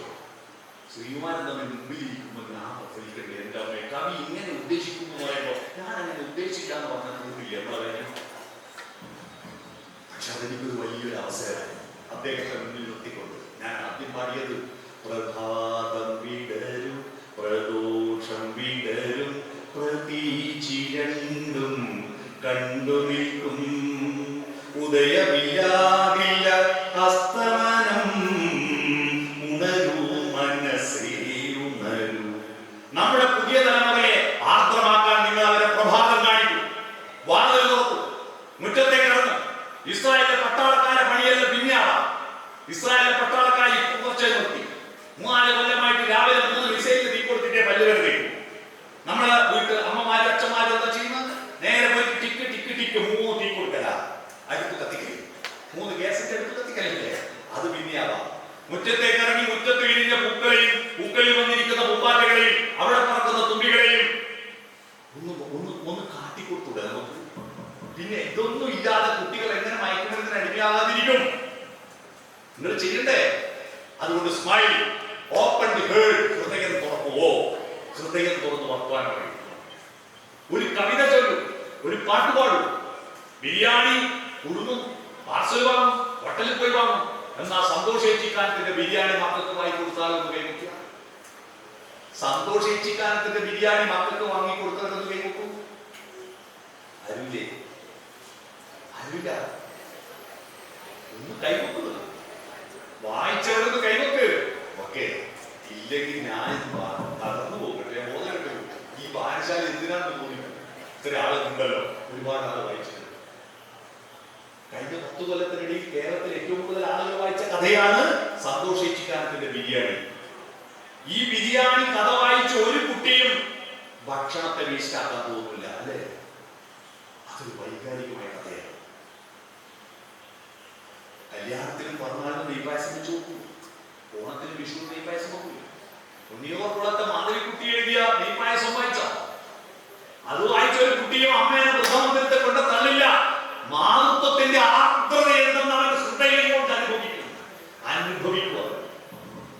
അതുകൊണ്ട് ഹൃദയം തുറക്കൂ, ചർച്ച ചെയ്യും. ശുഭാംശു ശുക്ല തിരിച്ചെത്തിയപ്പോ അതിനെപ്പറ്റി ചർച്ച നടത്തിയോ? നിങ്ങളുടെ വീട്ടിൽ ചർച്ച നടത്തണ്ടേ? എങ്ങനെയാണ്? എന്തുകൊണ്ടാണ് അന്റാർട്ടിക്ക കടലിൽ പോയി വീണത്? അവിടെ എന്തുകൊണ്ട് കരയിലിറക്കിയില്ല എന്ന് ചർച്ച ചെയ്യണ്ടേ? ഇതൊക്കെ ഇല്ലാതെ കുട്ടികൾ ഭക്ഷണം കുറ്റം പറയാൻ മാത്രം ഒരു തന്തയും തളയും ഇതൊക്കെ ചെയ്യണ്ടേ? ഇത് റോഡിലൂടെ പോകാൻ ബഷീർ മഹാവക്തനാണ്. ഗോപാലൻകുട്ടി തീരെ പൊക്ക, പഞ്ചായത്തൊന്നും ഒരു ചുറ്റിനും കൊള്ളില്ല. പ്രസിഡന്റ് മഹാവക്ത, MLA മഹാവക്ത, മന്ത്രിമാർ ഭക്ഷണന്മാര്, മുഖ്യമന്ത്രി ഭീകരൻ, പ്രധാനമന്ത്രി അനിൽ ഭീകരൻ, എല്ലാവരും മോശ. ലോകത്തിൽ ഒരാളെ ഉള്ളൂ നല്ല, അതാരാ? ഞാൻ മാത്രം. ഈ ചർച്ച കേട്ട് കുട്ടികളുടെ മനോഭാവം അയാളൊക്കെ ഞാൻ മാത്രം ശരി, നിങ്ങളൊന്നും ശരിയല്ല. ഈ ഞാൻ മാത്രം ശരിയെന്ന് 5 ശരി കൂടി ചെയ്യും. മൊത്തത്തിൽ 6 ശരിയുണ്ട്. ഈ 6 ശരിയാണ് ലോകത്തിൽ എല്ലാ തെറ്റും ഉണ്ടാക്കുന്നത്. 2024 1,19,000 ആളുകളെ മനുഷ്യർ കൊന്നു ഈ ഭൂമിയിൽ. ഒറ്റ കൊല്ലം കൊണ്ട് കൊന്നതാ 1,19,000 കൊലപാതകം. എന്തേ? 6 ശരി കൊണ്ടാ. 1 ഞാൻ മാത്രം ശരി, 2 എന്റെ ദൈവം മാത്രം ശരി, 3 എന്റെ ജാതി മാത്രം ശരി, കുക്കികൾ മാത്രം ശരി, നീതികൾ മാത്രം ശരി. മണിപ്പൂരിൽ 4 എന്റെ പാർട്ടി മാത്രം ശരി, 5 എന്റെ രാജ്യം മാത്രം ശരി. 6 ശരി പറഞ്ഞില്ല. ഞാൻ മാത്രം ശരി, എന്റെ ദൈവം മാത്രം ശരി, എന്റെ ജാതി മാത്രം ശരി, എന്റെ മതം മാത്രം ശരി, എന്റെ പാർട്ടി മാത്രം ശരി, എന്റെ രാജ്യം മാത്രം ശരി. ഈ 6 ശരികൾ കൊണ്ടാണ് ലോകത്തിലെ സകല തെറ്റും ഉണ്ടാകുന്നത്. ഈ കുട്ടികളിൽ വളർത്തുന്നത് സുഗതകുമാരി ടീച്ചറുടെ വരി നോക്കൂ. പരുക്കനാണ് ഈ ലോകം പക്ഷേ ആരാമങ്ങളുണ്ടിവിടെ, പൂന്തോട്ടങ്ങളുണ്ടിവിടെ, കാട്ടിക്കൊടുക്കൂ. അതുകൊണ്ട് ഹൃദയം തുറന്ന് വർത്താനം പറയണം. എല്ലാ ഈഗോ വിട്ടിട്ട് വർത്താനം പറയും. മുന്നോട്ട് പിരിയും, ഫോർവേഡ് ചെയ്യും, കുട്ടികളിലേക്ക് താഴും. ഞാൻ വലിയ ആളാണെന്നുള്ള ഈഗോ ഒന്നും വേണ്ട. വീട്ടിൽ ഈക്വാലിറ്റി ഉണ്ടാവും. ഭാര്യ ഭർത്താവെല്ലാം ഒരുപോലെയാവും. കുട്ടികളിലേക്ക് താണാലേ കുട്ടി. ഇപ്പോ പഞ്ചായത്ത് പ്രസിഡന്റിന്റെ കൊച്ചുമോള് വീട്ടിൽ വന്നപ്പോ കുട്ടി എടുക്കണമെന്ന് ഇയാൾക്കുണ്ട്, വാത്സല്യമുണ്ട്. പക്ഷെ കുനിയാൻ പറ്റില്ല, ഞാൻ പ്രസിഡന്റാണ്. നമ്മൾ കുട്ടികളിലേക്ക് കാണാനേ കുട്ടികൾ നമ്മളിലേക്ക് ഫോർവേഡ് ചെയ്യും. SOF, ടച്ച്, നമ്മുടെ വികാരങ്ങളുടെ പ്രസ്ഫുരണം തൊക്കില. കണ്ണ്, മൂക്ക്, നാക്ക്, കാത് മാത്രമല്ലല്ലോ പഞ്ചേന്ദ്രിയം. നമുക്ക് സന്തോഷം അനുഭൂതിയൊക്കെ ഉണ്ടാവുമ്പോ കിഴങ്ങിന് കുതിരി കുട്ടിയ പോലെ രോമകൂപങ്ങൾ ഉയർന്നു വെക്കുന്നതിനല്ലേ രോമാഞ്ചം പറയും. ഈ രോമം ഇല്ലാത്തവർക്ക് തോരാഞ്ചം ഉണ്ടാവില്ല. അവിടെ സ്പർശിക്കൂ, തൊടു, കെട്ടിപ്പിടിക്കൂ, മുത്തം കൊടുക്കൂ. വാത്സല്യം എന്ന് പറഞ്ഞാൽ വത്സം നെഞ്ച. വത്സം പറഞ്ഞാൽ നെഞ്ചല്ലേ. വത്സത്തോട് ശ്രീവത്സം മഹാവിഷ്ണുവിന്റെ നെഞ്ചത്തമറുക, നെഞ്ചോട് ചേർത്ത് പിടിക്കുകയാണ് വാത്സല്യം. അത് കുട്ടികളെ മാത്രമല്ല, അച്ഛനമ്മമാരെ, നിങ്ങളുടെ അച്ഛനമ്മമാരെയും കെട്ടിപ്പിടിക്കും. അവരുടെ ശരീരത്തിൽ തലോടും. ഭാര്യയും ഭർത്താവും ടച്ച് ചെയ്യും. മക്കൾ കാണട്ടെ, അടുത്തിൽ അച്ഛനും അമ്മയും അടുത്തിരുന്നിട്ട് പ്രണയസല്ലാപത്തിൽ ഏർപ്പെടുന്ന കാണട്ടെ. അടുത്തിരിക്കട്ടെ. പ്രേമം മക്കൾ അച്ഛനും അമ്മയും പ്രേമിക്കുന്ന മക്കൾ കാണണം. അല്ലാതെ കല്യാണം വരെ പ്രേമിക്കും. I love you. കല്യാണം കഴിഞ്ഞാൽ ഒരു തവണ പറയില്ല ഐ ലൈക്ക് യു. എന്താ പറയാത്ത? കുന്നംകുളത്ത് ഞാൻ ഇതുപോലെ പരിപാടി പങ്കെടുക്കുമ്പോൾ അതൊരു ക്ലാസ് ആയിരുന്നു.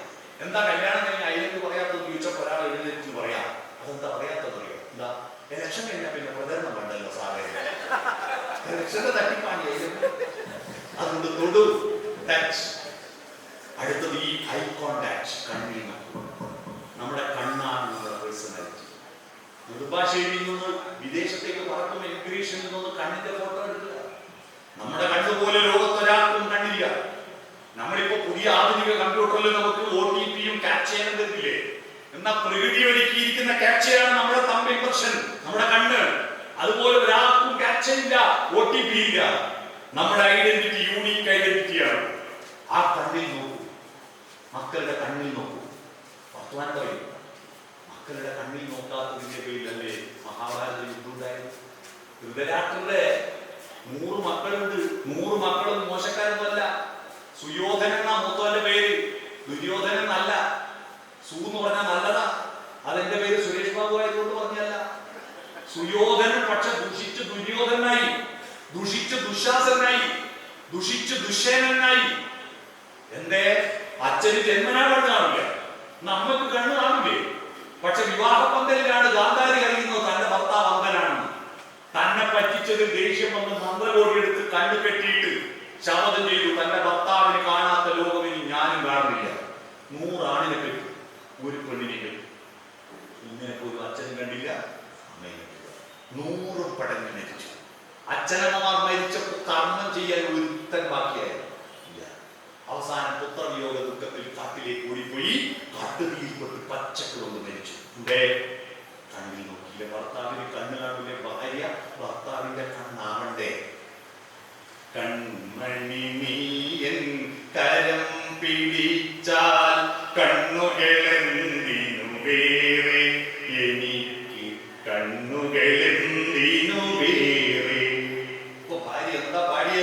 കാണാനുള്ളത് കരളിൽ പകരാൻ ഞാനുണ്ടല്ലോ ചാരെ, കണ്ണായി ഞാനുണ്ടല്ലോ ചാരെ. കണ്ണിൽ നോക്കൂ, ഐ കോണ്ടാക്ട്. അടുത്തത്, നിങ്ങളുടെ വീട് ഡെമോക്രാറ്റിക് ആവും. നോടി, സമ്മതിക്കും. മറ്റഭിപ്രായങ്ങളെ വില കൊടുക്കൂ, തല കുലുക്കുക. നോടി. നിങ്ങളുടെ വീട് ഡെമോക്രസിയാണോ? അല്ല. മിക്ക വീട്ടിലും ഗൃഹനാഥൻ കൽവാദേവനും ഭാര്യയും മക്കളും തട്ടപ്പയും അടിമ, ചായ, ചോറ്, എന്ത് വൃത്തികെട്ട വീടാണ്. വീട്ടിൽ അച്ഛനും അമ്മയും മക്കളും ഹൃദയം തുറന്നെങ്കിൽ ഒരുപോലെ വർത്താനം തരണ്ടേ? നിങ്ങളുടെ എല്ലാ ഈഗോ മാറ്റി വെക്കും. പരസ്പര ബഹുമാനത്തോടെ ജീവിക്കും. അപ്പൊ smile, open feeling, forwarding, touch, eye contact, nodding, soft and your communication. അതിലൂടെ കുട്ടികൾക്ക് മനസ്സ് വളരും. ആ മനസ്സിലേക്കാണ് പുസ്തക വായന. ബുദ്ധിയിലേക്കാണ് പോകുന്നത്. എന്നാൽ മനസ്സിലേക്കാണ്. കനകശീല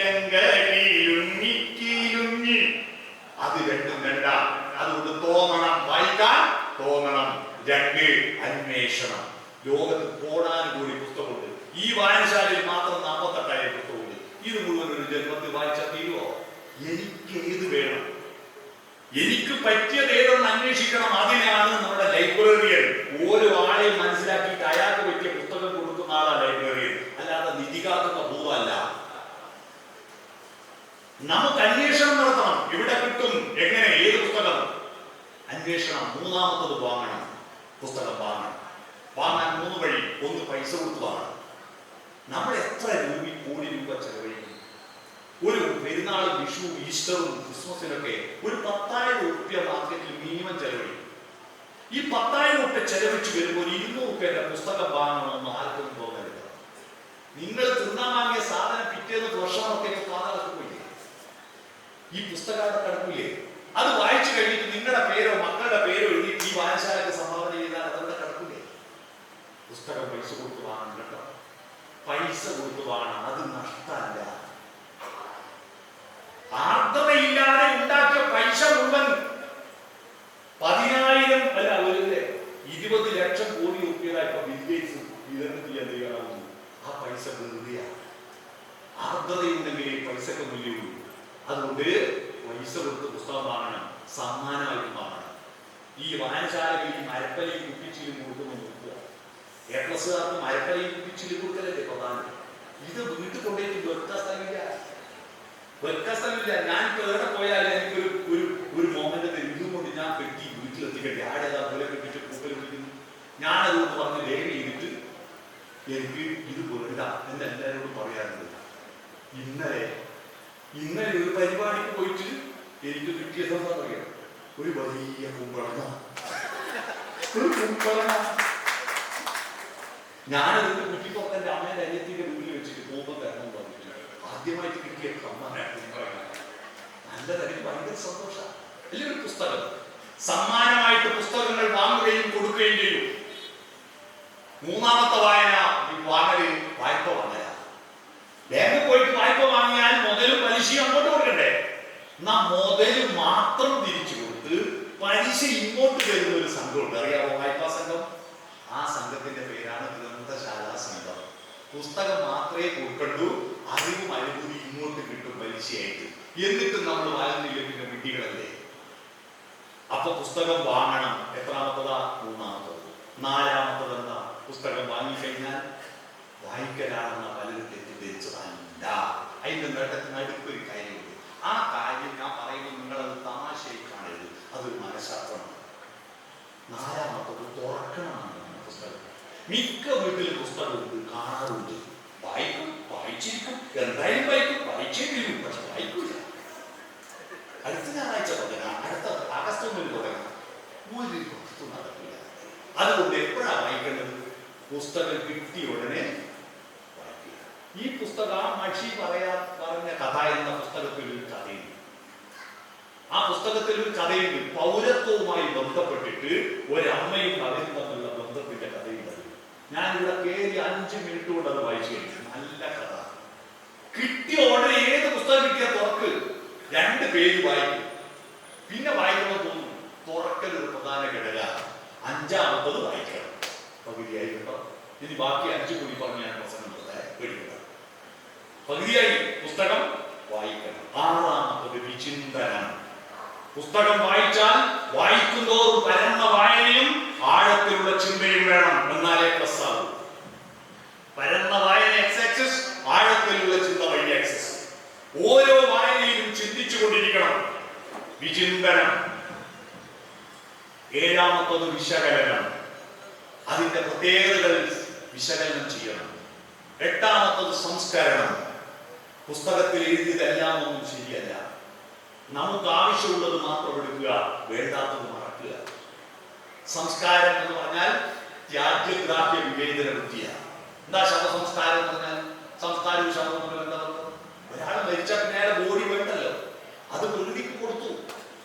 പക്ഷെ അയാളുടെ വസ്യത്തെ രേഖയും അയാളുടെ ആധാരവും അയാളുടെ ഫിക്സഡ് ഡിപ്പോസിറ്റിന്റെ സർട്ടിഫിക്കറ്റും കൂടി കൊണ്ടിരുവോ?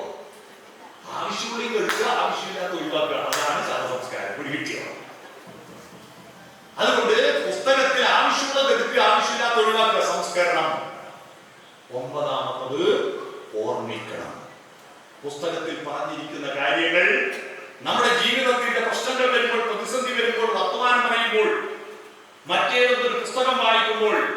സംസാരിക്കുമ്പോൾ ഓർമ്മിക്കണം. അതാണ് 9ാമത്തത്. 10ാമത്തത് പ്രതികരണം. പുസ്തകം വായിക്കുന്നതിന് മുമ്പുള്ള നിങ്ങളും വായിച്ചതിന് ശേഷമുള്ള നിങ്ങളും മാറണം. വിക്ടർ ഹ്യൂഗോവിന്റെ പാവങ്ങൾ എന്ന പുസ്തകം വായിച്ചവരും ആ പുസ്തകം വായിക്കാത്തവരും ലോകത്തെ ജനസംഖ്യ 2ആയി പിരിഞ്ഞിരിക്കുന്നു. അതിൽ കേരളത്തിൽ ആ പുസ്തകം വായിച്ചു ഒരുത്തനുണ്ടായിരുന്നെങ്കിൽ കേരളത്തിൽ എല്ലാ കാലത്തേക്കുള്ള മനസ്സാക്ഷിക്കേറ്റ ഒരു മുറിവുണ്ടാകുമായിരുന്നില്ല. ഭക്ഷണം മോഷ്ടിച്ചതിന്റെ പേരിൽ ഒരു മധു എന്ന ആദിവാസിയെ അടിച്ചു കൊന്നുകളഞ്ഞില്ലേ കേരളീയർ മലയാളികൾ? ആ കൊല്ലാൻ പോയ ടീമിൽ ഒരുത്തനെങ്കിലും ജിൻവാൽജിന്റെ കഥ വായിച്ചിട്ടുണ്ടെങ്കിൽ കൊല്ലരുതെന്ന് പറയും. തടഞ്ഞോ? ആ പുസ്തകം വായിക്കാത്തവർ. വിശക്കുന്നവനുള്ള ഭക്ഷണം മോഷണമല്ല. വിശക്കുന്ന ആർക്കും ഭക്ഷണമാണ്. എടുക്കാൻ അധികാരമുണ്ടെന്ന സംസ്കാരം കേരളത്തിന്റെ നാടൻ പാട്ട് പറയുന്നു. വിഷുപ്പക്ഷിയുടെ പാട്ട്. വിത്തും കൈക്കോട്ടും, അച്ഛൻ കൊമ്പത്ത്, അമ്മ വരമ്പത്ത്, കള്ളം മുറ്റത്ത്, പാടി ചെമ്പൊത്ത്, കള്ളൻ ചക്കേട്ടു, കണ്ട മിണ്ടണ്ട, കൊണ്ട തുങ്ങോട്ടെ. കള്ളൻ ചക്ക പറിക്കുന്നത് പണയം വെക്കാനല്ലല്ലോ, ബിസിനസ് നടത്താനല്ലോ, വിശ്വസിച്ചല്ലേ. അതിന്റെ പേരിൽ കണ്ട മിണ്ടണ്ട, പരാതി പറയണ്ട, കൊണ്ട തുങ്ങോട്ടെ. ഇത് കേട്ടിരുന്ന ഒരുത്തൻ, ഇതിന്റെ അർത്ഥം മനസ്സിലാക്കി ഒരുത്തനുണ്ടെങ്കിൽ മധുവിനെ അടിച്ചു കൊല്ലില്ലേ. അതുകൊണ്ട് പുസ്തകം വായിച്ചാൽ പ്രതികരണം വേണം. ആ പ്രതികരണമാണ് ഞാൻ ആദ്യം പറഞ്ഞത്. എന്റെ ജീവിതത്തെ മാറ്റിയത് ഒരു പുസ്തകമാണ്. ജീവൻ കഴിക്കുന്നതിന് മുമ്പ്, കഴിച്ചതിന് ശേഷം ഒരു പരസ്യമില്ല. അതുപോലെ പുസ്തകം വായിക്കുന്നതിന് മുമ്പുള്ള നിങ്ങളും വായിച്ചതിന് ശേഷമുള്ള നിങ്ങളും വ്യത്യാസപ്പെട്ടിരിക്കണം. മനസ്സിലായി? വ്യത്യാസപ്പെട്ടിരിക്കണം. ഈ പുസ്തകം വായിച്ചാൽ നിങ്ങൾക്ക് കിട്ടുന്ന ഏറ്റവും വലിയ ഗുണം എന്താ പറയുക? നമ്മുടെ ജീവിതത്തിലെ ഓരോ അനുഭവങ്ങളും വളരെ തീക്ഷ്ണവും നെഗറ്റീവായ അനുഭവങ്ങളിൽ നിന്ന് ഊർജം ശേഖരിക്കാൻ കഴിയും. അതാണ് വൈലോപ്പിള്ളി ശ്രീധരമേനോന്റെ കവിത ഞാൻ പറഞ്ഞപ്പോൾ അതിൽ അവസാനം മനസ്സിലുണ്ടാവട്ടെ ഗ്രാമത്തിൻ വിശുദ്ധിയും മണവും മമതയും ഇത്തിരി കൊന്നപ്പൂ. എന്താ കൊന്നപ്പൂ പറഞ്ഞ വൈലോപ്പിള്ളി? എന്തുകൊണ്ട് ചെമ്പരത്തിപ്പൂ? അയാൾ ചോപ്പിന്റെ ആളല്ലേ, ചെമ്പരത്തി പറഞ്ഞില്ല. എന്തുകൊണ്ട് പനനീർ പറഞ്ഞില്ല? കൊന്നപ്പൂ പറയാൻ കാരണം മറ്റു പൂക്കളെല്ലാം വസന്തകാലത്ത് വിരിയുന്നതാ. കൊന്നപ്പൂവ് പ്രതിസന്ധിയിൽ, വേനൽക്കാലത്ത് വേനൽ ചൂടിൽ ഉരുകിയ മണ്ണിൽ വേരിറങ്ങി കഴിക്കൊന്ന പൂത്തു. വരണ്ടുണങ്ങിയ മണ്ണിന്റെ ഇടയിൽ ആർദ്രതയുടെ കണങ്ങൾ അന്വേഷിച്ച് പിടിച്ചു വലിച്ചെടുത്തിട്ട് അതിൽ സ്വന്തമായ ആർദ്രത ചാലിച്ചു ചേർത്ത് വിരിയിക്കുന്ന കൊന്നപ്പൂവാണ് ഈ പുസ്തകം. തീക്ഷ്ണമായ തിക്തമായ അനുഭവങ്ങളിൽ നിന്ന് വിരിഞ്ഞ കൊന്നപ്പൂവാണ് ഈ പുസ്തകം. മനസ്സിലായോ? അതാണ് ഈ പുസ്തകം വായിച്ചാൽ നിങ്ങൾക്ക് കിട്ടുന്ന അനുഭവം. അതായിരിക്കും, അതാ പ്രതികരണം. പുസ്തകം വായിച്ചാൽ പ്രതികരണം. അപ്പൊ 10 ഘട്ടങ്ങൾ. ഈ 10 ഘട്ടങ്ങളും നിങ്ങൾക്ക് പറയാൻ പറ്റൂ. കുട്ടികൾക്ക് വിശപ്പില്ലല്ലോ, വിശപ്പില്ലാതെ ഭക്ഷണത്തിന് ടേസ്റ്റ് ഉണ്ടാവും. അപ്പൊ ശരീരത്തിന് ആനന്ദം കിട്ടാൻ എന്താ വേണ്ടേ? ശരീര പദാർത്ഥമാണ്. കരം, ദ്രാവകം, പാതകല്യ പദാർത്ഥം. അതുകൊണ്ട് കരം MDMA, ദ്രാവകം മദ്യം, പാതകം കഞ്ചാവിന്റെ പുക. പോകുന്നത് ശരീരമാണ് ഞാൻ എന്ന് തെറ്റിദ്ധരിച്ചു. ഈ ശരീരത്തെ നിയന്ത്രിക്കുന്ന, ശരീരത്തിന്റെ ചോദനകളെ കൺട്രോൾ ചെയ്യുന്ന ഒരു മനസ്സുണ്ടാക്കിയെടുക്കും. അതിനുള്ള കേന്ദ്രമായി എവിടെ നിന്നോ വന്നു ഞാൻ എന്നറിയാൻ, എവിടേക്കാണ് പോകുന്നതെന്നറിയാൻ വിളക്കുമരമേ വിളക്കുമരമേ വെളിച്ചമുണ്ടോ എന്ന ആ വെളിച്ചമായി മാറാൻ ഈ കേശവപിള്ള സ്മാരക ഗ്രന്ഥാലയത്തിന് കഴിയട്ടെ എന്ന് ആശംസിച്ചുകൊണ്ട് വൈദ്യു കുട്ടപ്പന് ഇനിയും ഒരുപാട് പുസ്തകങ്ങൾ ഞങ്ങൾ വീണ്ടും പ്രതീക്ഷിച്ചുകൊണ്ട് ഈ പുസ്തകം പ്രസിദ്ധീകരിച്ച അതിന്റെ പ്രസാധകരെ അഭിനന്ദിച്ചുകൊണ്ട് ഈ പുസ്തകം ജനങ്ങളുടെ മുന്നിലേക്ക് ഉന്മീലനം നടത്തിയതായി പ്രഖ്യാപിച്ചുകൊണ്ട് ഈ പരിപാടിക്ക് ക്ഷണിച്ചതിനും ഇത്ര നേരം കേട്ടതിനും നന്ദി പറഞ്ഞു ഞാൻ ഭാഷണം ചെയ്യുന്നു.